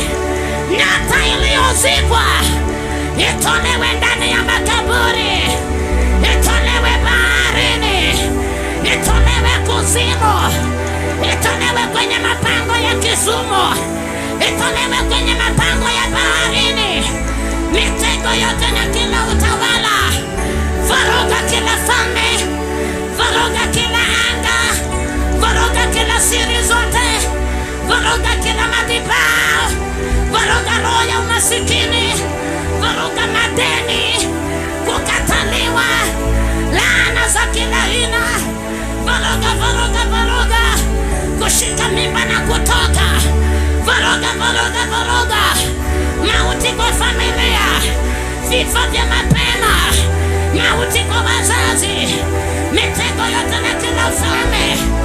kisukari, presha, vuruga, vuruga, vuruga. Roho ya kifafa ikamatwe haraka. Majini nyoka, majini chato, mitego ya kila aina, vuruga, vuruga, vuruga. Hayo maroho yanayokutafuta yakamatwe haraka. Msako, msako, msako, uwanja mzima, msako, msako, kila mahali, kila mahali, msako, msako, kule nyumbani, msako, kwa biashara, kazini, msako, mitego na kila utawala, minuko yote na kila siri. Kusanya, kusanya, kusanya. Kila vita vyote na kila utawala. Kusanya, kusanya, kusanya. Mizigo yote ing'olewe. Mizigo yote ing'olewe. Mizigo yote iondolewe. Mizigo yote ikuachilie. Mizigo ya wachawi itolewe kwenu. Mizigo ya uganga itolewe kwenu. Mizigo ya mauti na vifo vya mapema. Mizigo ya matanga. Mizigo yote ya matanga. Mitego yote na kila falme. Kusanya, kusanya, kusanya. Shetani achilia ibada hii. Achilia ibada ya kesho. Achilia ibada ya Jumapili. Kusanya, kusanya, kusanya. Mitego yote na kila siri. Kila roho na kila utawala. Kila roho na kila anga. Kila roho na kila madhabahu. Kila falme wote na kila siri. Kusanya, kusanya, kusanya, kusanya. Sika ndani ya moto Bwana Yesu kachome. Yesu ni wewe tu mfalme. Kwa makuu yako na nguvu zako unatawala kwa uweza wako na mamlaka yako. Kila mmoja popote pale ulipoingia katika maombi, ingia tu katika maombi masaa haya, na anga yako Yesu ameisafisha. Sasa unaweza kuomba, unaweza kuomba masaa haya, unaweza kunena na huyo Yesu. Ni mangapi mazito unapitia? Nena na Yesu masaa kama haya. Wamama tuombe popote pale ulipo. Machungu ya moyo wako yafike kwa Yesu. Analipoenda madhabahuni aliomba, maombi yake yakafika kwa Mungu. Sijui ni mangapi yale ambayo unayapitia. Sijui ni mangapi yaliyokuleta mahali hapa. Nena na Yesu masaa kama haya. Wengine watauliza Mungu maswali. Kwa nini miaka 10 nikiwa tasa? Wewe Mungu uliyemkumbuka Abrahamu na Sara, wewe uko wapi? Mara hii moja tu Yesu ukanikumbuke. Mara hii moja ukanipanguze machozi. Mara hii moja ukaniponye Yesu. Natamani nikuone Baba. Natamani nione uzuri wako. Kila moja nenda tumbele za Bwana. Hajachelewa atakutenda. Hajachelewa kukomboa maisha yako. Hajachelewa atakuponya ndoa yako. Kilichokuleta mahali hapa hakuna hata yote anayejua. Inua tu sauti yako mbele za Bwana. Yesu, na siri zako Baba ulioficha kwa ajili ya kizazi cha leo, siri ambacho macho haijapata kuona, masikio haijapata kusikia, uliandaa kwa ajili ya kizazi cha leo. Achilia katika ibada hii, achilia ndani ya watu wako Baba. Angalia kilio chao Yesu, wakumbuke na ukawapanguze machozi. Kila moja ingia katika maombi. Kila moja mulilia Yesu masaa haya. Ni mangapi unaoyapitia? Haijalishi ni mama, ni mzee, ni kijana. Omba tu masaa kama haya. Yesu atawale maisha yako. Hakupokea jinsi ulivyo. Asikupite katikati ya wengi. Akutane na hitaji ya moyo wa kila mmoja. Iwe ni magonjwa ulionayo, iwe ni ukosefu wa kazi, iwe ni kwa ajili ya familia yenu, iwe ni kwa ajili ya huduma yako. Haijalishi wewe ni mtumishi wa Mungu, neema ya Yesu iko mahali hapa ya kutosha. Achilie katika maisha yako. Usiwahi bakia mtu wa kawaida. Maisha yako yabadilishwe utakapokanyaga mahali hapa, utakapotoa mguu wako mahali hapa. Maisha yako yabadilishwe. Yeyote aliyefunga maisha yako akuachilie katika ibada hii. Ukombozi ni sehemu ya kila mmoja. Watu wakipona, watu wakiinuliwa tena na tena, watu wakikombolewa, hata wakiwa mataifa ya nje, watu wakikombolewa kwa YouTube, kwa Facebook, watu wakikombolewa hata kwa runinga, popote pale walipo, kila mmoja omba tu. Baba anasema ya kwamba na ufalme wake unapitia vita, wenye nguvu ndio watakaoteka. Kila mmoja ingia katika maombi, mulilie Yesu masaa kama haya. Amini na siri ndani yako. Kila mmoja omba tu. Yesu, mimina nguvu zako katika ibada hii, katika madhabahu haya. Mimina moto wa maombi ndani ya watu wako Baba, wakipona katika maombi, wakifungua katika maombi. Bwana Yesu, ukawaondolee mateso na mahangaiko ya dunia, ukawaondolee Yesu kila dhiki na maovu yote. Unawajua vyema Baba, ikiwa hata wametoka mbali, wengine hata ni machozi Baba, wengine mwaka nenda rudi, machozi katika nyumba zao, wengine hata wakilala kwao ni machozi Baba. Unasemaje kwa ajili ya maisha yao? Usiwapite Bwana Yesu, usiwache masaa kabaya. Wakumbuke, wakumbuke Yesu, wakumbuke na jamii zao, wakumbuke Bwana Yesu. Maana hata leo usipotenda, wataenda wapi Baba? Usipotenda kwa ibada hii, wataenda wapi Yesu?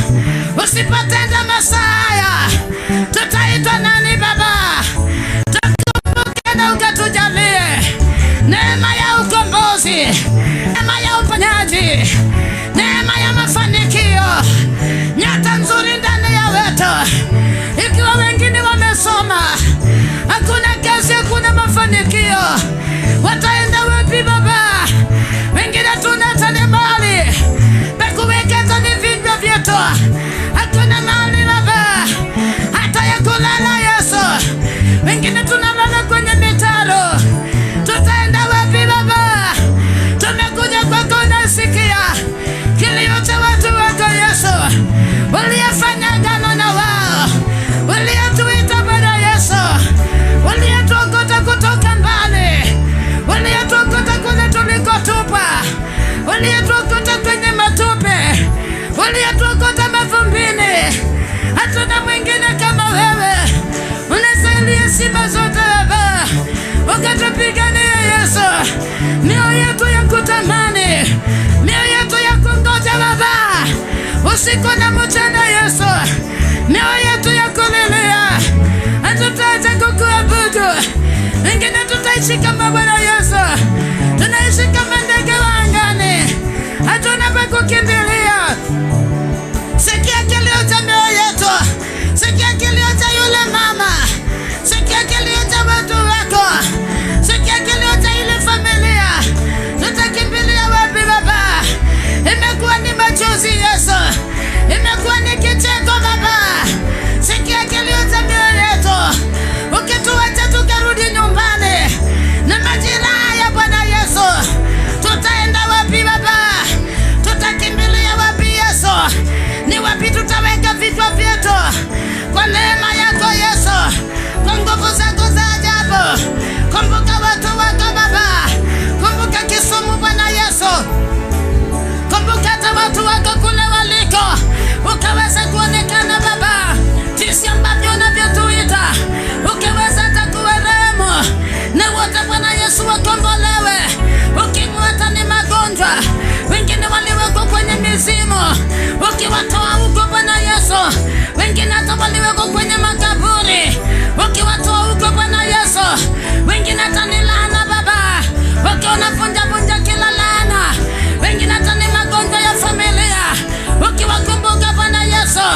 mwenye macho makali ni wewe. Sikia kilio cha watu wako, mimi na siri zako Baba. Ni wote wakugeukie, ni wote waokoke Baba. Ukivunja kila madhabahu, ukiangamiza kila utawala, ukivunja kila madhabahu yaliyofunga maisha ya watu, madhabahu yote ya ukoo, madhabahu yote ya dini, madhabahu yote ya ukabila, madhabahu yote ya chuki, ukiwata unavunja na kutuunganisha Yesu kama familia moja, tukuone ukiwa unatawala na hata mapenzi yako Baba ikitendeka Bwana Yesu katika madhabahu haya. Wakati ambapo nainuliwa, kila moja inua sauti yako, kila moja mulilie Yesu. Omba tu popote pale ulipo.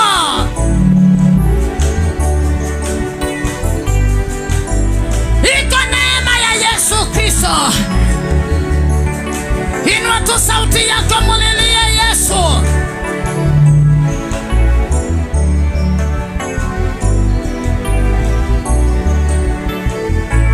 Usinyamaze popote pale ulipo. Omba tu masaa kama haya, na Baba hakika asikie kilio cha moyo wako. Yeye yuko mbinguni, tayari yuko mahali hapa. Anasema mahali wako wawili watatu kwa ajili yangu, nami niko pamoja na wao. Inua tu sauti yako, mulilie Yesu. Na Kisumu zote tumwabudu Yesu. Haijalishi ya kwamba ni wapi umetoka, haijalishi ya kwamba umeokoka haujaokoka. Inua tu sauti yako, mulilie Yesu. Unayo jambo ya kumwambia Yesu, unayo mambo ya kumjulisha Yesu kwa ajili ya maisha yako. Inua sauti yako masaa haya. Yuko Mungu asiyebadilika, hata wanadamu wakigeuka. Yesu yuko milele na milele, hata wanadamu wakikuacha. Baba yuko na anatawala, hata wanadamu wakikiri hawana haja na wewe. Anasema ya kwamba njooni kwangu nyote mliolemewa na mizigo mizito, nami nitawapumzisha. Anasema nira yangu ni laini, mzigo wangu ni mwepesi. Njooni kwangu nyote, mizigo yenu yote nitawapumzisha. Inua tu sauti yako, mulilie Yesu. Omba tu masaa, usichoke. Neema ya Yesu ikakutangulie. Magonjwa ndani ya mwili, ukombozi wa Yesu ifanyike katika uwanja huu. Deliverance katika uwanja huu. Popote pale ulipo, iwe ni kifungo cha aina gani, iwe ni roho ya ulevi, iwe ni roho gani ambayo inapigana na wewe, haina mamlaka, haina uwezo, iwe hata ni mwisho wa uwanja, chochote kilichofunga maisha yako king'olewe katika ibada hii. Furaha ya Yesu ikamilike katika maisha yako. Furaha ya Yesu ikamilike inavyompendeza masaa haya, tukiungana hata na malaika, tukiungana na maserafi, tukiungana na wazee 24 katika kiti cha enzi, tukiwa tunamwabudu na kumtukuza aliye juu na kumwinua asiyebadilika, anayejua kule tumetoka na kule tunakoenda. Yeye akiwa anatangulia, yeye akiwa mbele yetu, hatutalemewa, hatutashindwa, hatutakufa mapema. Yeye akiwa mbele yetu, hakuna mahangaiko tena. Akasikia kilio chetu. Omba tu popote pale ulipo. Yesu tawala, tawala. Roho wa Bwana tawala, tawala. Ibada hii ni yako Yesu. Ibada hii itawaliwe na wewe. Moto wa maombi, vipawa na karama, nguvu za maombi ndani ya watu wako wakikuabudu. Anga itawaliwe na nguvu zako Yesu, ukiwa unatukuzwa na kutenda mema. Rafiki yangu mwenye macho makali, wapelelezi wapelelezi, wachunguzi kule waliko, waokote wakiwa kwa matope, waketishe na wafanye kuwa vyombo vyako, wafanye mali yako. Mimina siri zako, mimina utukufu wako, wakuone masaa haya ukiwa unatenda, ukiwa unaponya, ukiwa unainua. Roho ya maombi iwatawale masaa haya, ukiwajaza na Roho wako, ukiwajaza na moto wa maombi, ukiwajaza. Kisumu ikugeukie, ukitawala. Western ikugeukie, Nairobi ikugeukie, ukitawala. Naivasha, Nakuru ikugeukie, Uganda, Tanzania ikugeukie. Wakati unainuliwa, wakati unatenda, wakati unainua. Nani kama wewe? Maisha yamekuwa magumu, tusaidie Yesu. Hakuna mahali Baba palipo na amani. Maombi yetu Yesu yafike kwako Baba, kilio chetu Yesu kifike kwako Baba. Ukiwa unatawala, tembea Yesu, tembea siku ya leo, tembea mahali hapa, tembea kwa watu wako, tembea kwa madhabahu haya, tembea uwanja mzima, tembea ndani ya watu wako. Roho ya uombezi iwatawale, mioyo yao iwe tayari kufunguliwa leo, mioyo iwe tayari. Bwana Yesu, ukiondoa moyo wa mawe, ukiwaambia moyo wa nyama, moyo wa kubondeka na siri zako, hata yale yote yaliyofichika ukiwafunulia, watoe katika giza, watoe kwa vifungo, watoe kwa laana, watoe ICU, watoe kwa wodi, watoe kule nyumbani walikofungwa. Wengine nyota zilipotea, wengine nyota hazionekani, wengine wamesoma hakuna faida, wengine wamesoma ni mateso, wengine wamesoma ni ulevi. Tutaenda wapi? Tutajificha wapi? Ni wapi tutakimbilia? Yesu, ni wewe tu unatufanya familia moja. Yesu, ni wewe tu unatuficha chini ya mabawa yako. Yesu, ni wewe tu unatawala kwa nguvu zako. Yesu, ni wewe tu unahitaji ushirika wa Roho wako Baba, katika ibada hii, katika madhabahu haya, wakati unainuliwa. Wajaze na Roho wako, wajaze na vipawa, wajaze na moto wa maombi, wajaze na nguvu zako, wajaze na moto wa Roho wako, wajaze na moto wa ukombozi. Walio wagonjwa wapone, waliofungwa wafunguliwe, wengine walio gerezani watolewe huko, waliofungwa na wachawi, kila kamba na minyororo zikatike mchana wa leo. Wakati unainuliwa, ukiwa unatenda, ukiwa unatawala, rafiki yangu ni wewe. Takuabudu Yesu wakati unaofaa, wakati usiofaa. Takuabudu Yesu wangu uliyewa karibu. Yesu, takuabudu Yesu wangu wakati unatukusa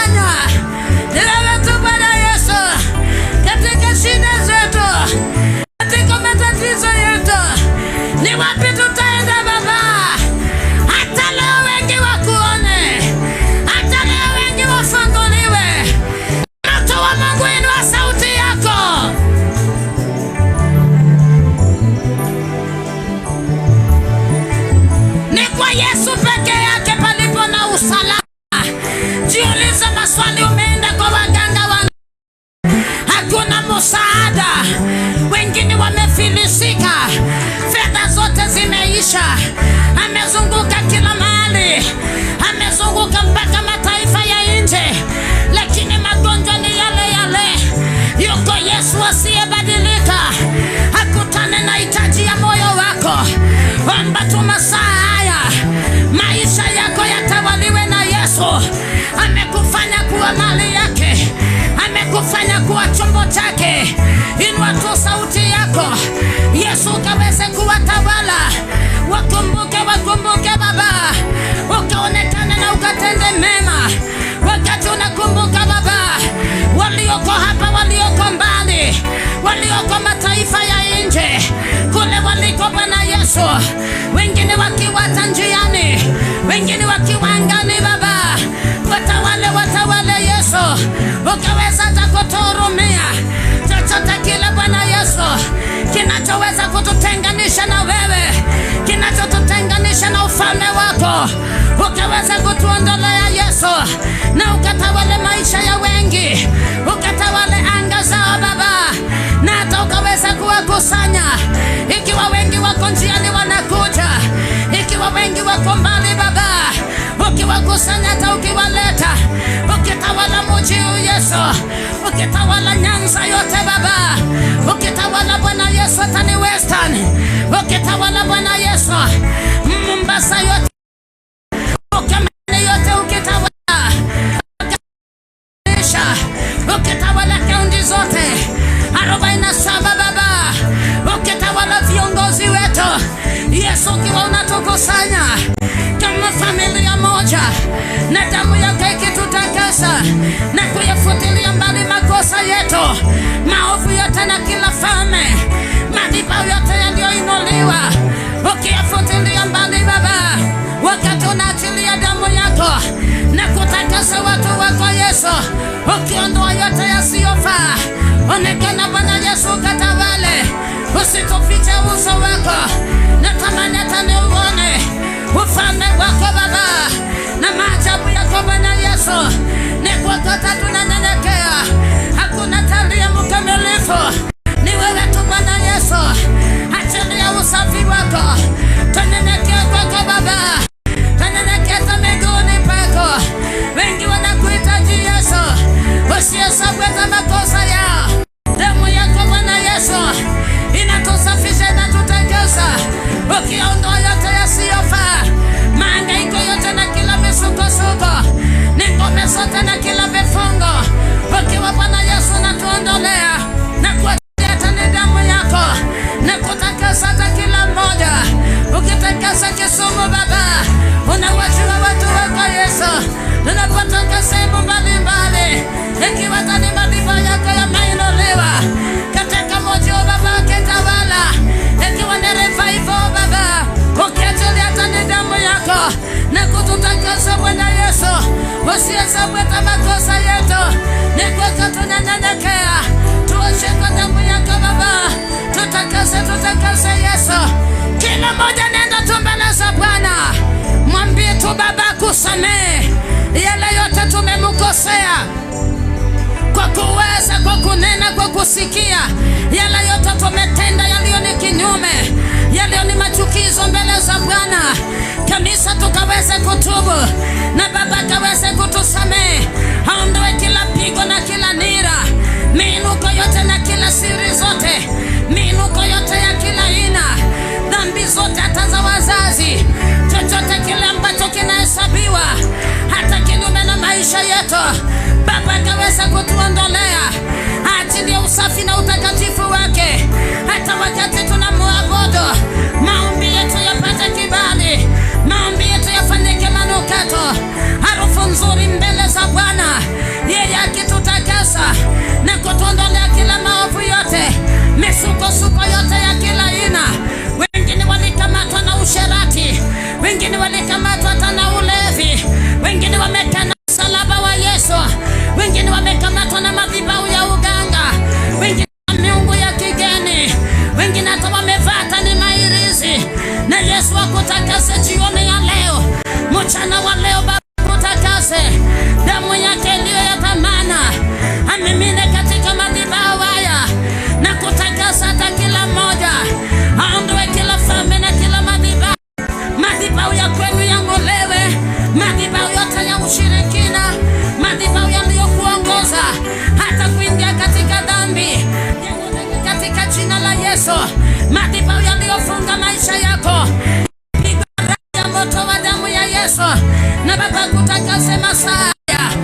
Usinyamaze ukamulilia Yesu.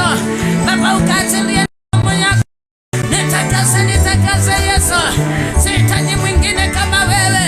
Ni kwako nanyenyekea Baba. Sihitaji mwingine Yesu, ila ni wewe peke yake unaweza. Kwa nguvu na mamlaka yako Yesu, unatujua vyema Baba. Hatujakamilika Bwana Yesu, mwanadamu hajakamilika. Mwanadamu ni mtu wa kuishia katika dhambi. Hatujakamilika Baba.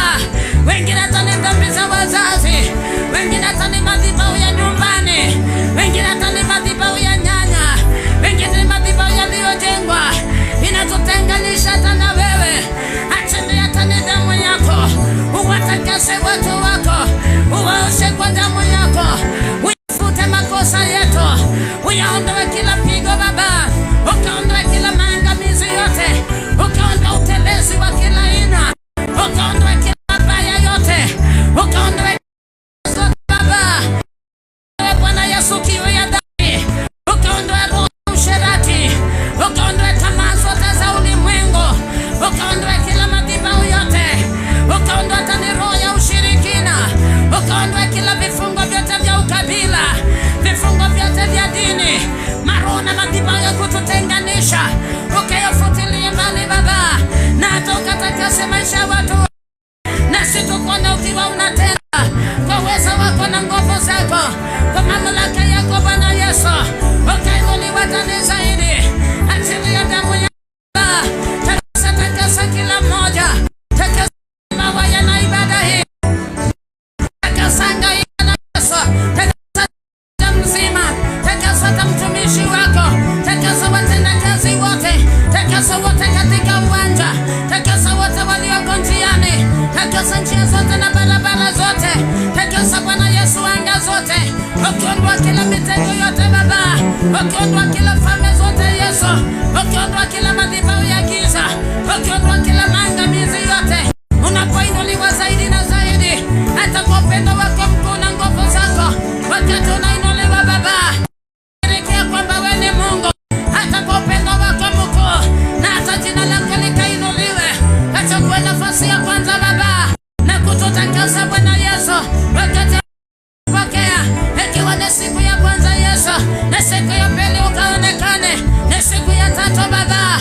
ukaondoe kila majivuno, ukaondoe kiburi Baba, ukaondoe moyo wa kujiinua, ukaondoe kila vita vyote, ukaondoe kila pigo Baba, ondoa kila maovu yote, mitego yote na kila falme, ukaweza hata kuondoa Yesu. Mwanadamu gani Bwana Yesu atachukua Baba na kubeba utukufu wako? Tusaidie Bwana Yesu, tusije tukaangamia Baba, tusije tukafuata Bwana Yesu hata miguu ya wale waliotutangulia, tufuate nyayo zako Baba, tusije tukapotea Yesu. Tusaidie Bwana Yesu kufuata njia yako Baba, kufuata tani barabara yako, wakati ambapo unatokeza ukaweza hata kuinuliwa.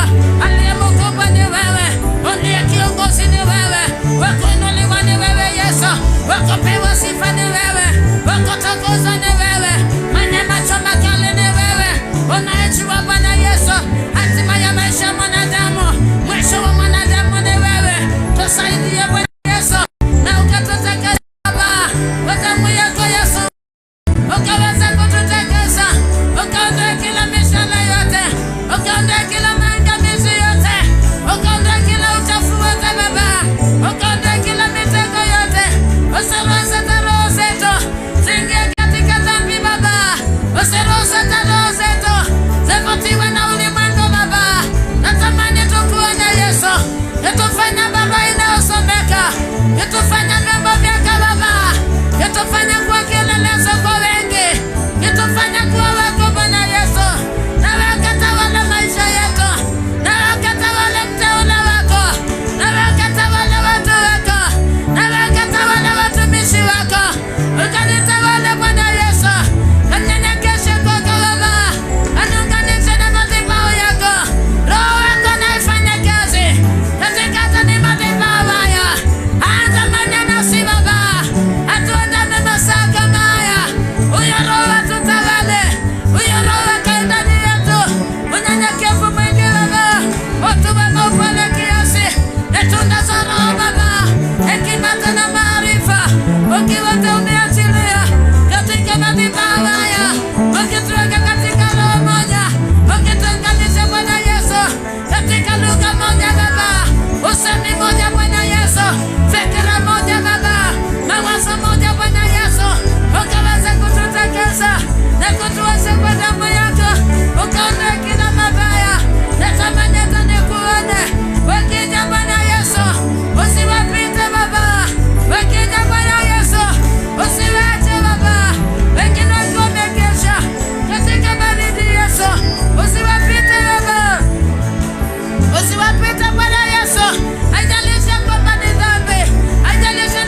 Takasa kila mmoja Yesu.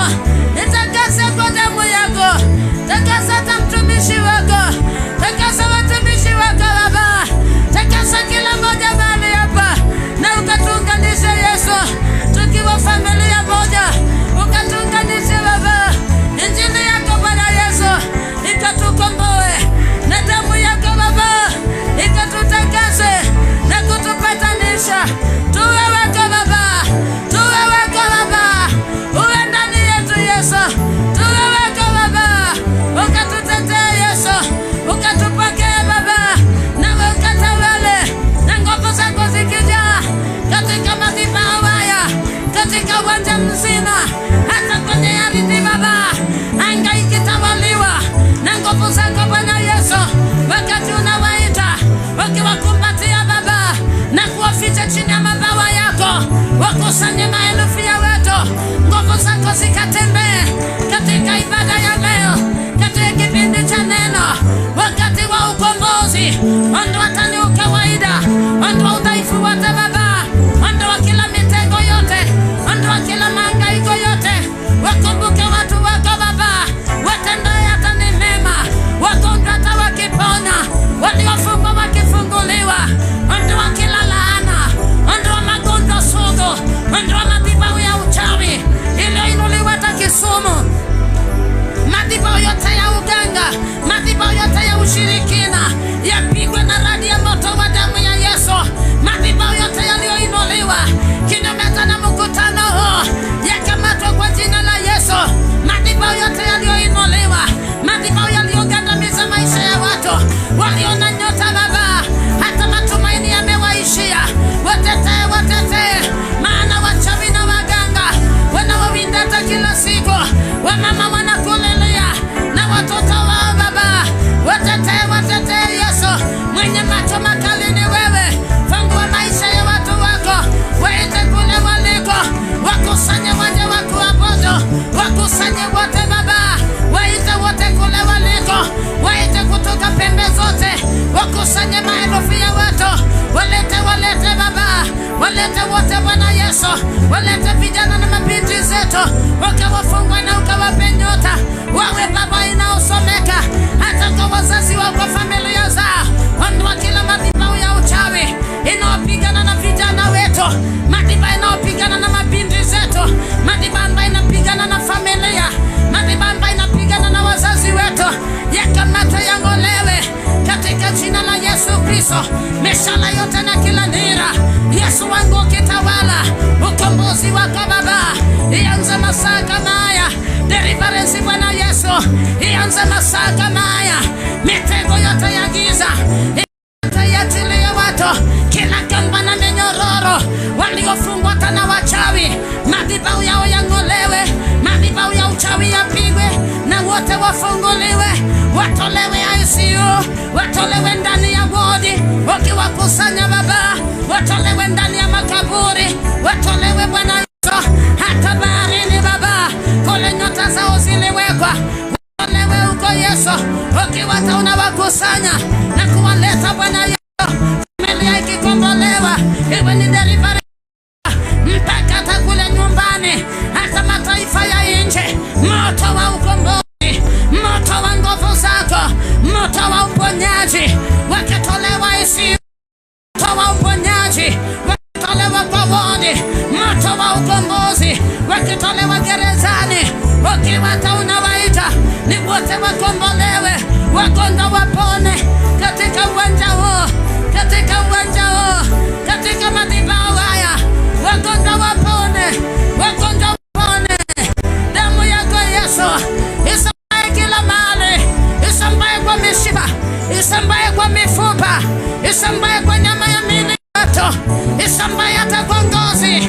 Damu yako Bwana Yesu ikileta uhai kwa wengi, wainuliwe Baba, wainuke kutoka chini, watolewe kwenye wheelchair, miguu itiwe nguvu, wote wapone Baba. Viini vya kansa Yesu vikufe, viangalizwe kwa moto wa damu yako, wakiria kwamba Yesu walivyoingia mahali hapa walikuwa ni mauti, lakini umewapa uhai, umewarudishia uhai, umeondoa ripoti mbaya,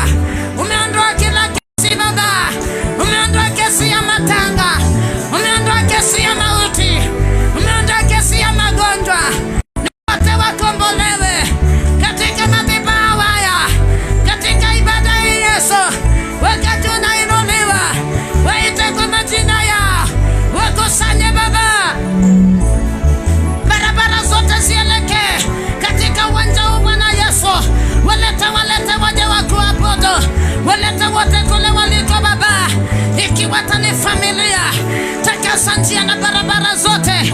Hakuna mauti, hakuna ajali, hakuna mwakaji wa damu. Waite wote Bwana Yesu, takasa magari yote, takasa barabara zote Baba. Hata wakija hata kwa miguu, hakuna mauti, hakuna vifo vya mapema. Wakusanye kule waliko Baba. Peana Bwana Yesu kibali, direction hata ya kiroho ndani ya watu wako Bwana Yesu. Watambue masana majira yako, na hata kila mmoja mfalme wa amani, masaa ya kujiliwa kwake hakombolewe kwa ibada hii, masaa ya kupona kwake hapone katika madhabahu haya, masaa ya kuinuliwa kwake hainuliwe katika madhabahu haya. Bwana Yesu katende hata ni mema.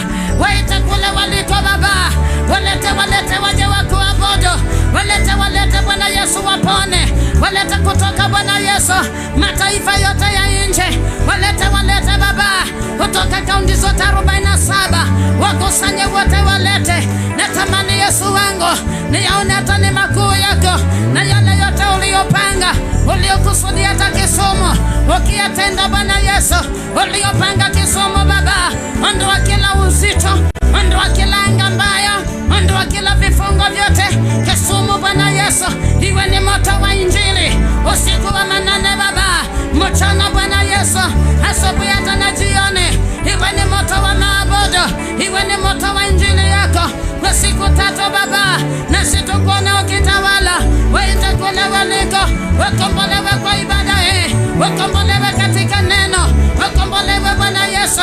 Wakati unamimina siri ndani ya mtumishi wako Baba, ukiwataona motumia upendavyo, ukimwanda Bwana Yesu, na wote wamiminike mahali hapa, ukombozi ukianzia hata nyumbani Baba. Wengine wakipona hata njiani, wengine wakipona hata wakiwa kwa ndege, wengine wakipona Bwana Yesu wakiwa hata kwa basi Baba, wengine hata wakija kwa miguu tayari wapone Bwana Yesu.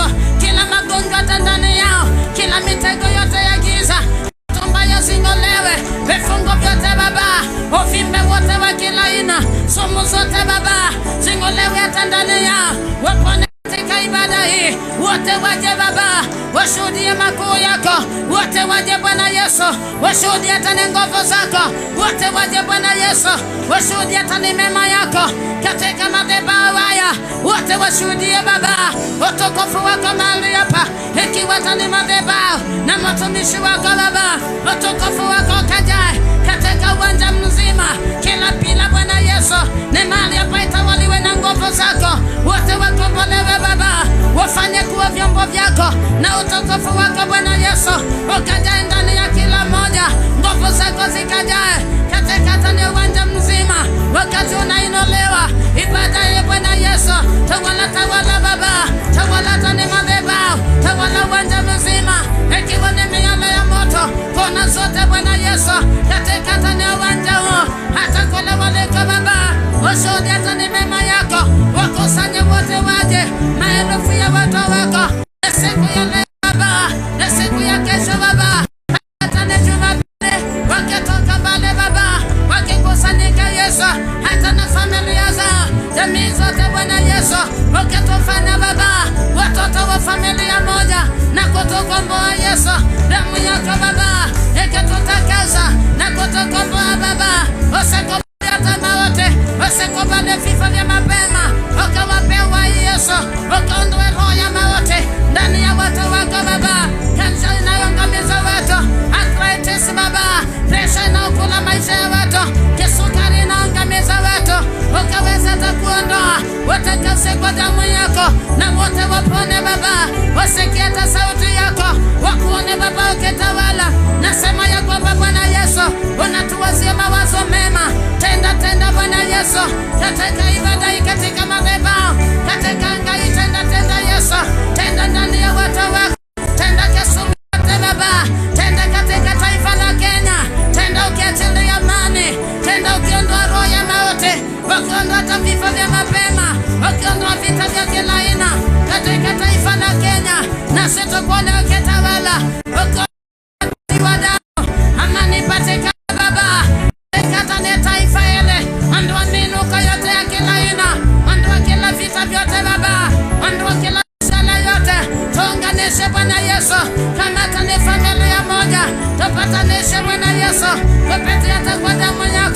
tupatanishe Baba katika taifa la Kenya, tupatanishe Baba, ukiondoa roho ya chuki, ukiondoa roho ya ukabila, ukiondoa vita vyote, ukiondoa Bwana Yesu hasira zote za kila aina, ukiondoa roho ya mauaji, vifo vya mapema Baba, ukiwa tunatuondolea mabaya yote na kila nuksi, ukiondoa ndani ya kuone Bwana Yesu taifa lile tawaliwe na nguvu zako Baba, na neno lako Bwana Yesu lewe ni moto Baba, wangameza kila falme, wangameza kila madhabahu yaliyoinuliwa katika taifa la Kenya, na sasa kuone Baba, hakuna umwagikaji wa damu, hakuna tachuki, hakuna mauaji, tupokee tuwe wako Baba, na injili Bwana Yesu ikageuze maisha ya wengi, onekana ukiwa unatawala, ulivyoandaa mtumishi wako, ulivyoandaa madhabahu haya, ulivyoandaa watu wako Baba, ulivyoandaa watumishi wako, wengine atakutoka mbali, ukiwa Bwana Yesu anawaenda, ukiwa kusanya kutoka mbali, tenda Bwana Yesu, muandae na ukamutumie, pokee Bwana Yesu, mpe kibali hata na hekima, unyenyekevu wako ndani yake, utu wema Bwana Yesu, upole hata na kiasi Baba, wakati unaachilia ndani yake, ukinyosha mkono wako, ndani yake, na ukaweza hata kumuandaa ibada iko yale yote uliyopanga tangia siku ya jana. Tumekuona Bwana Yesu, hata ni wengi wakikombolewa, hata leo hii Bwana Yesu, kwa siku tatu Baba, maajabu yako yatendeke, wakati ambapo umeinuliwa, mpokee Bwana Yesu, mnyenyekeshe miguuni pako, usionekane hata kiburi wala majivuno ndani yake, mpokee yawe wako Baba, mpe kibali Bwana Yesu, mpe kibali madhabahuni, mpe kibali machoni pako, na hata machoni pa watu wako, ukarimu Baba, unyenyekevu mwingi Yesu, uwakaribisha wote Baba, ni wema hata na wabaya, wakati unamutumia asiwahi kuwa wa kawaida, tukuone Bwana Yesu ukitenda, nuru yako ikaangaze katika tani maisha yake, wakati ambapo unamuandaa, mutumie Bwana Yesu, mutumie Masaya, mpe kibali Baba, mpe hata macho ya kiroho ya kuona shida za watu wako na yote yaliyowafunga.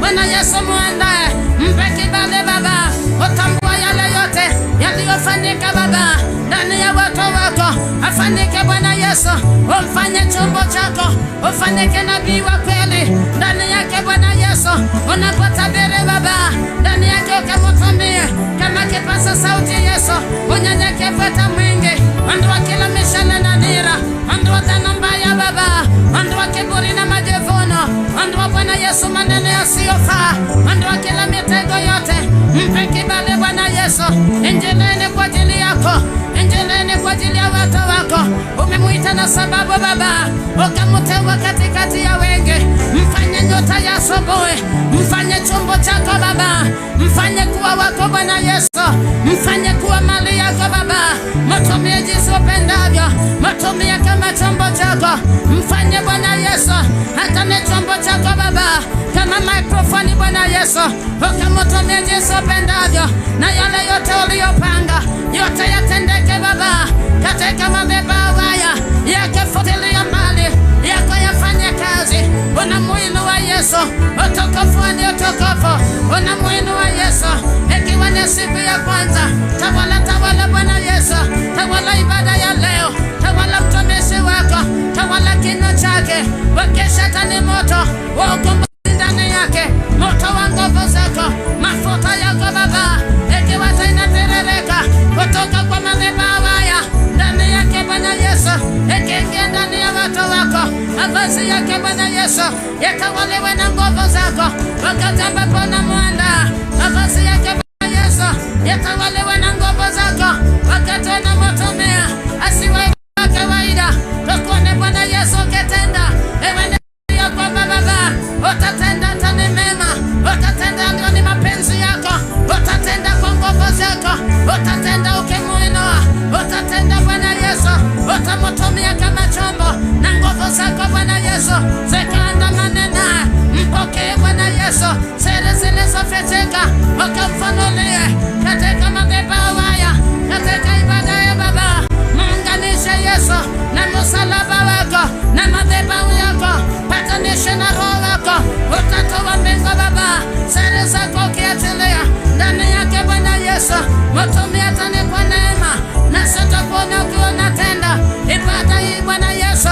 isiwe kwa ya kawaida. Mtumie jinsi upendavyo Baba. Ibada isiwe kwa ya kawaida. Mtumie kwa upendo mwingi. Mtumie kwa unyenyekevu. Mtumie maana wewe ndiwe Alfa na Omega. Mtumie maana ni wewe tu uliyetembea na mitume. Ni wewe tu Bwana Yesu uliyetembea na hata wote waliotutangulia. Nyakati zile mitume ulitenda hata ni maajabu, na leo Bwana Yesu katende. Nyakati zile Bwana Yesu, siku ya Pentekoste Baba, ulishuka kwa nguvu zako katika chumba cha juu Baba, ukamimina siri zako ndani Bwana Yesu yetu wako, ndani ya watu wako Baba.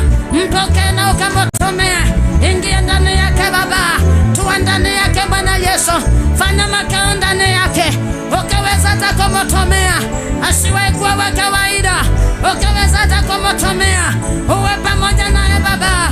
Mpokee awe ni wako, mpokee awe chombo chako, mtie nguvu Bwana Yesu, ondoa kila pigo Baba, laana zote na kila vifungo, uzito wote madhabahuni, uzito wote katika anga yake, uzito wote napotumika, uzito wote kwa madhabahu haya, mishale yote na kila siri zikamatwe, zing'olewe katika jina la Yesu Kristo. Pake mafuta yako Baba, na hata wote wakombolewe katika tani madhabahu haya.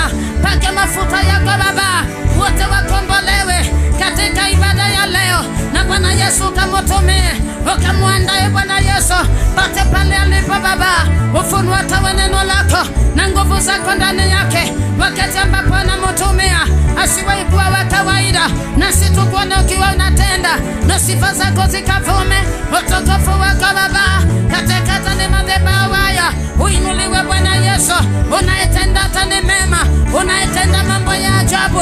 Uinuliwe Bwana Yesu, usiyegeuka, usiyebadilika. Uinuliwe hata usiku wa manane, uinuliwe masaa ya alfajiri, wakati unatokoka Baba, na hata katika huduma hii mipaka yake ipanuke zaidi. Mtume kila pembe zote, mtume Uganda, Tanzania, mtume mataifa ya nje, ni kwa ajili ya kuhubiri injili yako, ikiwa tani habari njema. Milango yote iliyofungwa ifunguliwe Baba, kila lango Bwana Yesu lifunguliwe Baba, kila mlango uwe wazi, kila barabara zote zikaweza kuwa wazi, ukaweza kumtuma. Ila ni kwa ajili ya habari njema kufika kwa mataifa ya nje, wakati unapotumia makabila yote Baba, wote wakugeukie, wote Bwana Yesu wakukimbilie, wote wakujue Baba, katika injili tukuone, wakati ambapo natangulia. Tenda mema yako, tenda kwa madhabahu haya, tenda kwa uwanja mzima, tenda katika anga hii Baba, tenda Bwana Yesu ukimtumia, tenda Bwana Yesu ukimuinua, tenda Bwana Yesu ukiona mficha, maadui hata wasimuone. Mipango yote ya kuzimu, mipango yote na kila falme, mipango yote ya mkuu wa anga, mipango yote ya baharini, mipango yote ya kiuchawi ikamatwe, ing'olewe katika jina la Yesu Kristo. Yesu kaweze kuinuliwa, nguvu zako zikajae katika madhabahu haya, uwanja mzima Baba, anga itawaliwe na wewe, nguvu zako zikajae ndani ya mtumishi wako, wote Bwana Yesu wakuone, nasi tukuone ukitawala, ukiachilia ndani ulinzi, uponyaji wako Baba, ukombozi wako Yesu, wakati ambapo unainuliwa, tukuone Bwana Yesu ukitenda. Ninalibariki jina lako na kuabudu, maana unaweza. Tawala Bwana Yesu, tawala kwa madhabahu haya, tawala Kisumu Baba, tawala Ngai, tawala wote walioko njiani, tawala wote walioko kwa YouTube, wote kule waliko Baba, hata kwa Facebook watawale, wakiwata kwa runinga, hata kwa redio Bwana Yesu, watawale wote Baba, na situkuone ukiwa unatenda. Heshima na utukufu ni kwako, ninakuabudu hata ninakuinua Baba, nasema tu ni asante. Anga ini yako na madhabahu yako, tukichovya ndani ya damu ya Yesu, tumishi wako kamlinde, kamzingira na ukigo wa moto, na damu ya Yesu Kristo kiwa pamoja naye Baba. Tukuone Bwana Yesu akitenda, usalama na ulinzi wako uwanja mzima Baba, mwanzo wa wa ibada mpaka mwisho. Ukombozi wako Yesu, na watu wakombolewe, na wote wapone Baba, wafurahi tena na tena, wafurahi tena na tena, waishi Bwana Yesu, kilio chao kifike mwisho, furaha ikamilike, baraka zao Baba ziachiliwe, nyota zao zikaweze kung'aa, nasi tukuone ukiwa unatenda. Ni kwako tunanyenyekea Baba, nasema tuni asante. Maombi yetu yafanyike manukato, harufu nzuri mbele zako Yesu, ukayatawale na ukayapokee, zaidi ya yote ukatutendee katika ibada itukuone, ibada ya leo, ibada ya kesho mpaka Jumapili Baba, tawala kwa nguvu zako Yesu, ukatenda tani mema yako, nasi tukuone ukiwa unatawala. Ninakuinua tani na kuabudu Yesu, nasema tuni asante. Tawala, tawala Bwana Yesu, na hata masaa kama haya tunajivalisha silaha za vita ambao ni damu ya Yesu Kristo. Kila moja ingia tu katika vita vya kiroho. Mara hii moja tuingia katika vita vya kiroho. Mishale yote ya kuzimu na falme za giza zing'olewe. Ingia tu katika vita vya kiroho. Ukijua mahali ambapo umetoka, hautanyamaza kamwe, hautampa shetani nafasi.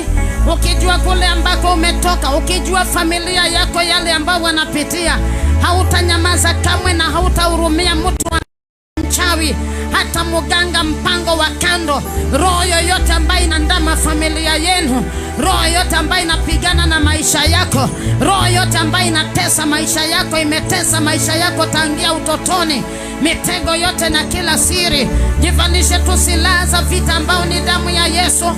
Ufalme wote na kila utawala wote wa kila aina, mahangaiko yote na kila falme, jenga tu katika vita vya kiroho. Mbinu zote za shetani na kila madhabahu, kemea kila mipango yote ya kila aina, kemea kila falme zote na kila utawala. Tunateka nyara kila anga, tunateka nyara kila falme zote za kuzimu, tunateka nyara kila madhabahu yaliyoinuliwa Kisumu, tunateka nyara kila madhabahu ya ushirikina, tunateka nyara madhabahu yote ya uganga, tunateka nyara kila madhabahu ya magonjwa, madhabahu ya mauti, madhabahu ya umasikini na ufukara, mitego yote na kila siri zote. Kila moja ingia katika vita vya kiroho. Chochote kilichopangwa, kilichoinuliwa kinyume na maisha yako, wengine ni mauti, vifo vya mapema kila mwaka, mauti ya mapema. Wengine wakianza Januari wanaanza na mauti. Hiyo madhabahu ivunjwe, hiyo madhabahu ipigwe mauti, madhabahu yote, madhabahu ya watu waliokufa ambaye inadai watu kwenu, visanga vyote vya kila aina. Damu yako haitadaiwa popote, maisha yako hayatadaiwa popote, maisha ya watoto wako hayatadaiwa popote. Ingia tu katika vita vya kiroho. Kemea, kemea, kemea, kemea. Shetani una uwezo wala mamlaka, ufalme wote na kila siri zote za kila aina, mitego yote na kila utawala. Wengine kwa watu wanakufa na magonjwa ya kufanana. Katika vita vya kiroho, vunja kila madhabahu ya mauti, vunja kila madhabahu yote ya HIV, madhabahu yote. Watu wanakufa hata kule nyumbani, makaburi yaliyopangana kwenu. Vunja kila madhabahu, hizo ngome na kila utawala, kila roho chafu ambayo inatafuna watu nyumbani, mitego yote, mauti ya kanza. Ingia katika vita vya kiroho.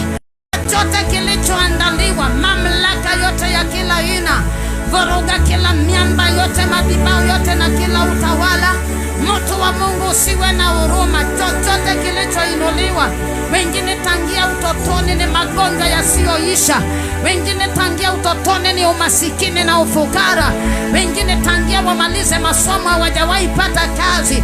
Mchawi aliyefunga maisha yako akamatwe. Hizi siku 3 siwe ni siku za maombolezo kwa nyumba za wachawi. Madhabahu yote yaliyoinuliwa, madhabahu ya uchawi yaliyoinuliwa kwenu, yapigwe haraka. Moto wa Mungu usiwe na huruma. Kila madhabahu yakamatwe haraka, kila madhabahu yapigwe. Uchawi kule nyumbani, uchawi wa watu kulishwa vyakula usiku, uchawi wote wa kila aina, watu kusukumiwa maroho, uchawi ambaye inasababisha watu wananyongwa nyumbani, mitego yote kila aina, uchawi wote wa kila aina, mimba kutoka, mitego yote na kila fame, uchawi wa kupokonya watu nyota zao, mitego yote na maroho yanayopeleleza maisha yako.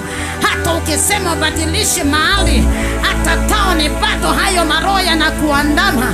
Kila madhabahu yavamiwe haraka, kila madhabahu yavamiwe haraka. Radi ya moto wa damu ya Yesu ivamie kila madhabahu na kila ufalme. Kemea, kemea, kemea. Kila ngome zote zipigwe, kila madhabahu yote yang'olewe. Aliyekamata nyota yako aiachilie, aliyekamata uzao wako, aliyekamata watoto wako, aliyekamata afya yako na magonjwa, aliyekamata ndoa yako aiachilie haraka. Aliyekamata mama mzazi inafanya fedha zako zaishia kwa madawa. Madhabahu yote ya uchawi, madhabahu ya ushirikina, kemea, kemea, kemea. Tena kila siri, upepo unaovuma itembee katika uwanja mzima. Radi ya moto wa damu ya Yesu ipige kila roho na madhabahu yake, ipige kila roho na madhabahu yake, ipige kila ufalme na madhabahu yake, ipige hanga ya kwenu, ipige mchawi anayefukuza watu nyumbani, mchawi ambaye anafanya boma lenu limetawaliwa na makaburi. Kila madhabahu, kila uchawi ikamatwe, ikamatwe. Mchawi na madhabahu yake akamatwe, akamatwe. Msako kila mahali, kila mahali. Iso kamba na minyororo, iso pingu mahali waliweka nyota yako, nyota yako. Kila kamba, kila pango, kila bahari ikuteme, ikuachilie. Hakuna usalama kwa wachawi. Moto iweke kila mahali. Kisumu taoni, maeneo ya Homa Bay, moto kila mahali, moto kila mahali, moto kila mahali, moto kila mahali. Anga ijae moto kila sehemu, Western yote, Nyanza yote, Taita, Ukambani, Mombasa, Nairobi yote, maeneo ya Meru, Central yote. Moto wa damu ya Yesu ipige kila roho, ipige kila madhabahu, madhabahu ya dini, madhabahu ya kwenu, madhabahu ambayo inatajwa kwa majina, yapigwe, yapigwe, yapigwe. Moto wa Mungu usiwe na huruma. Chochote kilichokufunga, wengine waliwekewa line ya kwamba hakuna kupita hapo, hiyo line ikatwe, hiyo line iondolewe mbele yako. Vizuizi vyote vya kila aina, mitego yote na kila utawala, moto, moto, moto, moto kwa kambi ya shetani, kwa kambi ya wachawi. Moto, moto, moto, moto kila territory, kila madhabahu, kila ufalme, kila anga, kila magonjwa. Moto, moto, moto. Mitego yote na kila siri, chochote kilichokuandama. Wengine wanawekewa mairizi kazini, wengine wanawekewa madawa kwenye ofisi zao, anachanganyikiwa. Wengine wafanye kila akiingia kwa ofisi magonjwa yanampiga, akirudi nyumbani yuko salama. Hiyo roho ikamatwe, hiyo roho ikamatwe, hiyo roho ikamatwe. Kambi ya shetani ivamiwe, kambi ya wachawi ivamiwe, kambi ya devil worshiper ivamiwe haraka, ivamiwe haraka. waliokamata nyota yako na kupeleka kwa ziwa na kupeleka kwenye milima tamabondeni, kupeleka hata kwenye mashimo, kuweka juu ya miti, hiyo roho ikamatwe na nyota ya moto iachiliwe. Nyota ya moto iachiliwe. Nyota ya watoto wako aliyekamatwa na ulevi, nyota yake iachiliwe. Lazima uwe chombo, lazima uwe barua, lazima uwe faida kwenu. Aliyekunasa mipango yake yote ing'olewe. Mchawi apokonywe uhai, mchawi apokonywe oxygen, mganga apokonywe uhai, mganga apokonywe oxygen. Wanatumikia majini, majini hao watafune wenyewe, majini hao waangamize wenyewe. Mitego yote na kila utawala, siri zote na kila ufalme, hiyo roho ikamatwe, hiyo roho ikamatwe. Los! Los! Los! Los! Matai wake kila mahali, matai wake kila mahali. Kisumu kila roho ing'olewe, kila roho iliyofunga maisha yako ikamatwe haraka mpaka mwisho wa uwanja. Hakuna amani kwa wachawi. Nguvu ya mauti iko wapi? Nguvu ya mauti iko wapi? Nguvu ya majeneza iko wapi? Nguvu ya kanza iko wapi? Nguvu ya arthritis iko wapi? Mitego yote na nira, majini nyota yakamatwe, majini nyota. Watu kufukuzwa na nyoka usiku, watu kufukuzwa na ng'ombe usiku. Mchawi anayejigeuza mnyama akamatwe, akamatwe, akamatwe kwa nguvu na mamlaka niliyopewa na Yesu. Los! Los! Los! Los! Los! Los! Los! Chochote ndani yako king'olewe haraka.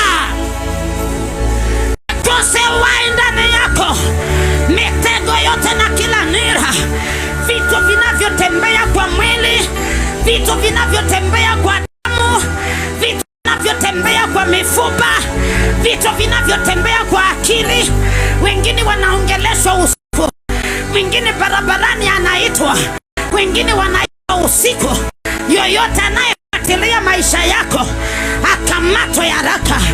Upepo unaovuma, upepo unaovuma, blood of Jesus, uwanja mzima, na kila roho itafutwe, kila roho itafutwe, kila roho ikamatwe, kila roho iliyojificha, kila roho inaotesa watu ikamatwe, itafutwe. Blood of Jesus, blood of Jesus, blood of Jesus, blood of Jesus. Maroho yaliyojificha, maroho yaliyokuoa yanakufanya upendi mke wako, upendi mume wako, ni lazima ukae nje ya ndoa. Hayo maroho yakamatwe, yakamatwe, yakamatwe, yakamatwe na mizizi yake, yakamatwe na uhai wake. Shetani, toka, toka, toka, toka, toka, toka, toka, toka, toka kwa watoto wetu, kwa vijana wetu, toka, toka kwa watoto, toka, toka, toka.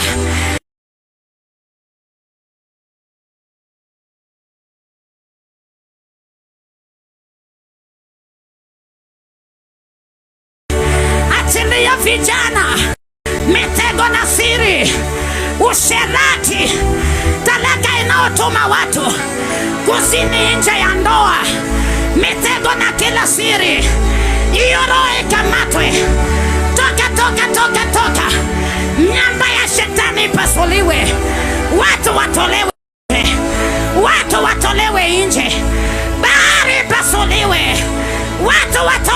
nje, makaburi yapasuliwe, watu watolewe, watu watolewe nje, mitego na kila utawala. Kamata kila siri zote, kamata kila roho, kamata kila madhabahu ya giza, kamata kila ufalme, kamata kila siri za baharini, siri za devil worshiper, devil agent na mipango yao, majumba yaliyojengwa madhabahu ya giza, hayo mishale ya moto ipige kila madhabahu, ipige kila madhabahu, mitego na kila utawala, siri zote na kila ufalme, miamba yote na kila misingi, ufalme wa kimapepo, siri zote na kila anga, chochote kilichoinuliwa, magonjwa ya kila aina, magonjwa ya kuvuja damu, magonjwa ya wazimu, majini popo yakamatwe haraka, majini mbwa yakamatwe haraka, majini paka yakamatwe haraka, mitego na kila siri, vuruga vuruga vuruga, vuruga vuruga kila anga, tuna moto kila mahali, moto moto moto mpaka nyumbani, hata kama kwenu ni Lodwar, hata kama kwenu ni Turkana, moto moto moto moto. Madhabahu ya shetani yanavamiwa, madhabahu ya wachawi yanavamiwa, moto moto Nyanza yote, moto moto Central yote, moto moto Western yote, moto moto kila mahali, moto moto mpaka nyumbani, mitego yote na kila ufalme, siri zote na maroho yaliyokutorosha nyumba, moto moto moto moto. Hiyo roho ikamatwe, hiyo roho itanganyikiwe, mitego na kila siri, maroho yaliyosukuma ndani yako yang'olewe haraka, irudishwe kwa mwenyewe, irudi kwa mwenyewe, irudi kwa mwenyewe, irudi kwa mchawi, irudi kwa aliyeituma, irudi kwa aliyeisukuma, moto moto moto. Anga zote na simu, anga zote na kila bahari, utawala wote na kila ufalme, kamata kila roho, kamata kila falme, kamata magonjwa, kamata roho ya mauti, kamata roho ya baharini, devil agent, devil worshiper, kamata kila uchawi, majini maruhani, majini mahaba yanaopokonya watu ndoa, majini subiani, majini chokora, yakamatwe haraka. Uwezi ukaishi bila madeni, uwezi ukaishi bila kukopa, mitego yote na kila nira, kamata kila siri zote, miinuko yote na kila fame, maroho ya kiuchawi na kila utawala, madhabahu yote ya kila aina, madhabahu ya nyanya na babu, kusanya kusanya kusanya, kusanya kusanya kusanya, madhabahu ya babu na nyanya, madhabahu ya wazazi, kusanya kusanya kusanya, madhabahu ya kuleta umasikini kwenu, madhabahu ya kuleta wazimu, kusanya kusanya kusanya, madhabahu ya kutuma kanza, uvimbe kwa titi, uvimbe kwa kifua, uvimbe kwa koo, throat cancer, mitego ya kila aina, mishale yote ya kila aina, tuma kwa uterus, mitego yote na nira, kanza ya damu, kanza ya mifupa, kanza ya ngozi, kanza ya brain, kanza ya ulimi, kanza ya meno, kusanya kusanya kusanya, kusanya kusanya, sikusela mimi, kifafa, kusanya kusanya kusanya, kifafa, wazimu, kusanya kusanya kusanya, pressure, kisukari, arthritis, kusanya kusanya kusanya, ndoto za baharini, ndoto za kuogelea, ndoto za ziwani, ndoto za milimani, ndoto za mizimuni, ndoto za kulishwa vyakula, ndoto za uzinzi, kuzini na watu waliokufa, kuzini na wanyama usiku, inasababisha kansa ya kizazi, inasababisha tumor kwa kizazi, inasababisha blockage kwenye tubes. Mitego yote na kila siri, kusanya, kusanya, kusanya. Kila roho inayo masikio, kila roho inayo masikio, kusanya, kusanya, kusanya. Madeni yote, madeni ya mashamba, madeni kazini, madeni ya fedha, madeni nyumbani, madeni kwa waganga, madeni hospitalini, kusanya, kusanya, kusanya. Hiyo mizigo si yako, chafu si zako, hayo magonjwa si yako, mitego yote na kila utawa, kusanya, kusanya, kusanya. Chochote kilichoandaliwa kinyume na ibada hii, kusanya, kusanya, kusanya. Kinyume na mchungaji, kinyume na madhabahu haya, day 1, day 2, day 3, anga zote na kila utawala, ibada zinazofanyika mizimuni, ibada zinazofanyika baharini, kafara wanazotoa wakitafuta mchungaji, wakitafuta ibada hii, miinuko yote ajali barabarani, miinuko yote na kila falme, kusanya, kusanya, kusanya. Kila roho na kila utawala wa shetani, miinuko yote na kila siri zote, anga zote na kila ufalme, anga zote na kila madhabahu, anga zote na kila uzito wote, anga zote na kila pigo, anga zote na mipango yote kinyume na ibada hii, mipango yote ya kila aina iliyopangwa tangia mwanzo, mitego yote na kila siri, kusanya, kusanya, kusanya, kusanya.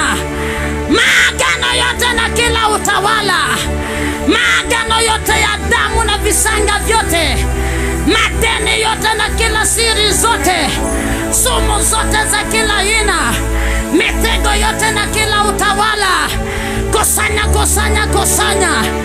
Hizo siri zote na kila madhabahu, kamata kila roho na ufalme wote wa kimapepo, kusanya, kusanya, kusanya, kusanya.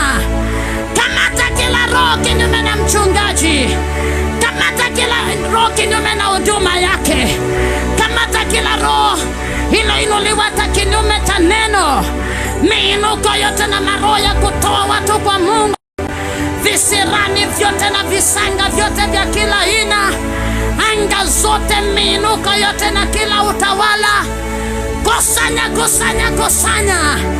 Kila madhabahu yote na kila utawala, miinuko yote na hizo territory na madhabahu yao, tumeiseta chini ya nyayo zetu, tunaikanyaga kanyaga, tunaiseta chini ya miguu yetu, tunakanyaga kanyaga mairizi yao, uganga, urogi wao na madhabahu yao, kusanya, kusanya, kusanya. Miinuko yote na siri zote za kuzimu, kusanya, kusanya, kusanya, kusanya. Sika ndani ya moto, Bwana Yesu kachome, katika jina la Yesu Kristo. Bwana Yesu, ni wewe tu mfalme, ni wewe tu Yesu, matendo yako ni ya ajabu. Tujifiche kwa wapi Yesu wangu? Kwako kuna uzima, kuna usalama wa milele. Yesu, ahadi yako ni kweli tena amina. Umetuahidi mema katika madhabahu haya, tumeona makuu yako ukiyatenda kwa wengine, na si leo hii Bwana Yesu ukatende kwetu, ukatende Bwana Yesu kule nyumbani, ukatende kwa wazazi wetu, kwa ndugu zetu, ukatende Bwana Yesu kwa familia zetu. Yesu, furaha ile ya kwanza ukairegeshe tena katika mioyo ya watu wako na katika familia. Tuone uzuri wako na wema wako Yesu. Umeahidi mema katika madhabahu haya. mtumishi wako kamtumie kama chombo, kama kipasa sauti. Zaidi ya yote unyenyekevu mwingi, utu wema, upole kiasi, hekima na maarifa ndani yake. Mpe kibali na ukamtumie kwa neema yako, ufunuo wa neno lako Bwana Yesu kwa ajili ya watu wako. Maelfu ya watu waliofika hapa na wengi walioko njiani, sote tukiwa familia moja. Bwana Yesu, tumejichovya ndani ya damu ya Yesu. Ulinzi wako uwe juu ya kila mmoja. Uwanja mzima tumeizingira na ukigo wa moto. Madhabahu yameremete na nguvu zako Yesu. Anga itawaliwe na nguvu zako. Wengine wapone wakiwa njiani, wengine wapone wakiwa barabarani, wakiwa kwenye magari, wengine watakapo kanyaga kwenye uwanja huu. Bwana Yesu, uponyaji wao uanze. Na Bwana Yesu, kwa siku hizi 3 ibada hii kabla haijakamilika, shuhuda zisikike mahali hapa. Yatende makuu katika madhabahu haya. Mtumie kwa neema, walinde watu wako walioko njiani, waliofika. Wengine wako kwa basi, wengine wako kwa ndege, wengine Bwana Yesu wanatembea kwa miguu, wengine wanakuja na matatu, wengine wanatumia SGR. Yesu wangu ukawalinde, wafiche. Wengine wanatoka Nairobi, wengine Mombasa, kila pembe zote, hata wengine mataifa ya nje, Tanzania, Uganda, Kongo, Nigeria, Rwanda, Ethiopia, Ghana, Germany, kila mahali. Yesu wangu, watakapofika mahali hapa, nasi ukatufanye kuwa familia moja, watoto wa baba mmoja. Upendo unasema kwamba upendo ufunika mabaya yote. Ukaweze kuonekana Bwana Yesu, na upendo wako ukajae katikati yetu. Tupendane kama jinsi pale mwanzo, na zaidi ya yote miujiza yako Bwana Yesu inyeshe kama mvua katika madhabahu haya. Yesu, tangia mwanzo mpaka mwisho, heshima na utukufu zitakurudia kwa yale yote uliopanga, na yale ambao ulioahidi, na yale ambao Bwana Yesu utakao yatenda kwa siku hizi 3. Sifa na heshima ni kwako Mfalme. Baba, nasema tu ni asante. Sina cha kukulipa, bali ni kushuka chini ya miguu yako, wewe upate kuinuliwa zaidi na zaidi. Mahali pale tumekutenda dhambi, tumekukosea, ukatusamee, ukatuoshe kwa damu yako. Usihesabu makosa yetu wala dhambi zetu. Zaidi ya yote ukatunyenyekeshe miguuni pako. Hatujatenda wema, hata wengine Bwana Yesu hatuja kuabudu katika roho na kweli. Damu yako ikatutakase. Wengine mioyoni mwetu tumeingiwa na kiburi na majivuno. Ututakase, utuoshe kwa damu yako. Yale tunaoyatenda Bwana Yesu yakubalike mbele zako, Mfalme wa amani. Zaidi ya yote mabawa yako, damu yako itufunike na tuwe salama chini ya msalaba wako. Asante Bwana Yesu, asante Mungu mwenye nguvu. Heshima, utukufu ni kwako Mfalme, na ni katika jina la Yesu Kristo aliye hai tumeomba, tumeamini na tumefunguliwa. Amen. Petu Yesu makofi mazuri popote pale ulipo, mtu wa Mungu. Petu Bwana Yesu makofi mazuri. Kama ibada imekuwa ni ya baraka katika maisha yako, unaweza tu kumpa Yesu makofi mazuri popote pale ulipo, mpaka kule mwisho wa uwanja. Mpe Yesu makofi mazuri. Napendeza mbele za Bwana.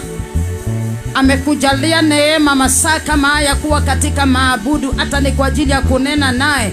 Akakupa uzima, akakupa na afya. Weka tu mikono yote miwili juu. Petu Bwana Yesu makofi mazuri, makofi kwa Bwana Yesu. Kisumu, weka mikono yote miwili juu. Mpe Bwana Yesu makofi mazuri. Unaweza kuongeza na vigelegele na shangwe kwa Bwana Yesu. Unaweza kuongeza na shangwe na vigelegele kwa Bwana Yesu. Zaidi ya hiyo, unaweza kuinua sauti yako na makofi yako na kumtukuza Yesu Kristo, maana ni yeye peke yake anaitwa Alfa na Omega, Mungu mwenye macho makali. Weka tu mikono yote miwili juu. Mpe Bwana Yesu makofi mazuri. Vigelegele, vigelegele, vigelegele kwa Yesu. Vigelegele, vigelegele, vigelegele kwa Yesu. Haijatosha mbele za Bwana. Mimi na wewe kuwa mahali hapa ni kwa neema ya Yesu. Wengine tuliingia tukiwa tunaugua, lakini Yesu ametupa afya njema. Hakuna fedha yoyote ambayo tumelipa. Weka hiyo mikono yote miwili juu. Hata kama jirani aliye karibu na wewe atakasirika, wacha akasirike. Lakini Yesu aliye mbinguni, aliyetukusanya hapa, aliyetuweka hapa, apokee sifa zote, apokee utukufu wote, apokee heshima zote. Mpe Bwana Yesu makofi mazuri, vigelegele na shangwe kwa Yesu. Haleluya! Bwana Yesu asifiwe. Watu wa Mungu, Bwana Yesu asifiwe. Naomba tugeukie aliye karibu na wewe, mwambie karibu tena katika ibada. Geukie tumwambie Yesu yuko hapa, uwe na imani ya kutosha. Bwana Yesu asifiwe. Mgeukie tu mwingine, msalimie, mwambie uwe na imani ya kutosha. Yesu yuko hapa, usivunjike moyo, mwambie tu Yesu yuko hapa. Amini tu, masaa kama haya utaona makuu ya Yesu katika maisha yako. Bwana Yesu asifiwe. Naamini ya kwamba tuko pamoja masaa kama haya. Tumpe Yesu makofi mazuri. Hata mchawi wako ajue ya kwamba Yesu yuko hapa na anatawala. Ajue ya kwamba wewe unaishi. Inua tu mikono yote miwili juu. Ikiwa yuko mchokozi katika nyumba hii, katika uwanja huu, akasema ya kwamba sijali chochote, hata mchawi aniroge shauri yake, najua ya kwamba ninaye Yesu mwenye nguvu. Weka mikono yote miwili juu kwa Yesu. Vigelegele, vigelegele, vigelegele. Haleluya! Bwana Yesu.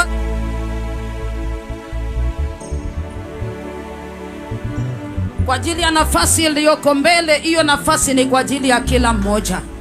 Tuko hapa ili tufunguliwe. Naomba jirani yako asije akawa kizuizi. Bwana Yesu asifiwe. Hivi sasa imani yako, moyo wako, macho yako ifocus kwa msalaba peke yake. Maana Yesu ndiye aliyetuleta mahali hapa. Na kuomba mtu wa Mungu uwe na imani ya kutosha. Ikiwa umeona wengine wakitendewa, leo iwe ni siku kwa jina la Kristo. Ikiwa umeona wengine wakiwa wanapona kansa, hata kama daktari amesema ni stage 4, Baba iondoe sasa iwe ni stage 0, na upate neema ya kuishi. Afya yako irudi vyema, afya yako irudi kama ya mtoto mdogo. Sumpe Yesu makofi mazuri ya ushindi, makofi ya mtu aliye na afya, makofi ya mtu aliyeshinda mauti, makofi ya mtu aliyeshinda uchawi. Mpe Yesu makofi mazuri. Vigelegele, vigelegele, vigelegele. Haleluya! Bwana Yesu asifiwe. Ungeukia mwenzako muulize, kwani mdomo wako una nini? Mbona hutaki kumtukuza Yesu na kinywa chako? Muulize, umekunywa chai tangia asubuhi? Bwana Yesu asifiwe. Bwana Yesu asifiwe. Mahali hapa tutumii nguvu ya chakula wala nguvu ya sima. Iko nguvu ya Yesu Kristo, inang'oa kila tatizo, inatupa nje. Inang'oa kila magonjwa, inatupa nje. Inang'oa uchawi, inatupa nje. Salimia aliye karibu na wewe, mwambie furahi ndani ya Yesu. Bwana Yesu asifiwe. Yoyote katika uwanja huu, tarajia kuona Mungu akifanya kazi kwako. Sijui ni nini kilichokuleta. Wengine imebidi tutoke mbali tangia juzi tuko hapa. Iwe ni baridi, iwe ni mvua, iwe ni joto, iwe ni jua inatupiga hapa. Mwanangu, hiyo gharama yote Yesu amelipa. Hautarudi nyumbani na hiyo mizigo, itolewe kwako leo hii. Rudi nyumbani, nenda uzike mchawi wako.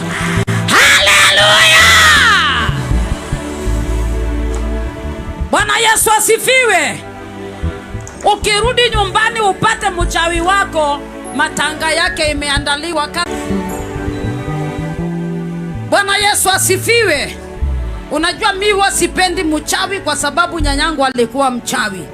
Na akawa anasema najua ikitoka huko ikitua kule itaenda na mtu. Tangia 99 niliokoka. Hiyo ilikuwa ni hiyo 99. Nilipokoka nikamwambia Mungu, anayefanya watu kwetu wanaugua na wanakufa sitaki kumuona. Tangia 99 mpaka leo nyanyangu alipotea mpaka sasa. Mimi sijui ni mchawi gani ambaye anakutesa. Sijui ni nani anayepigana na watoto wako. Anafanya watoto wako wanavuta bangi tu.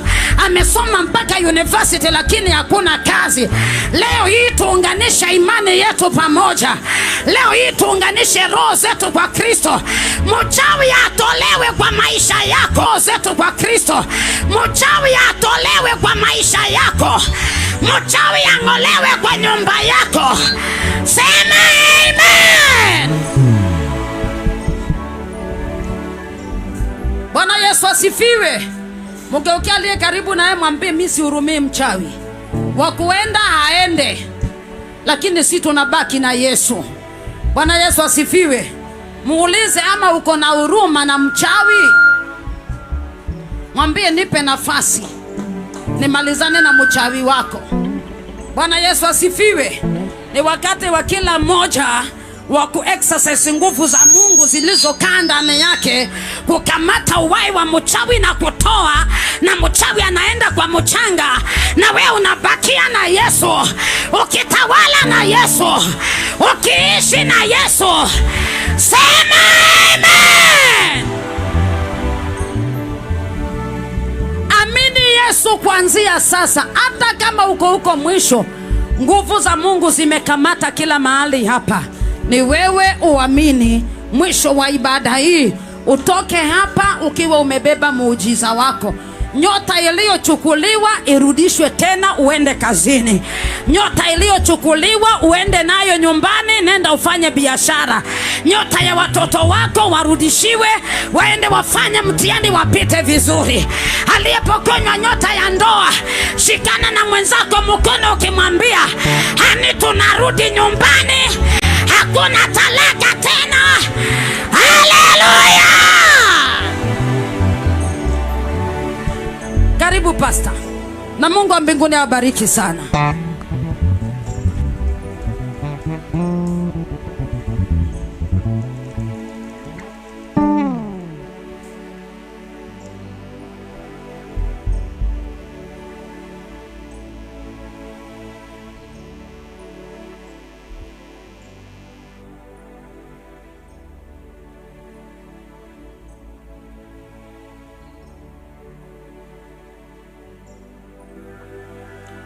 Amen.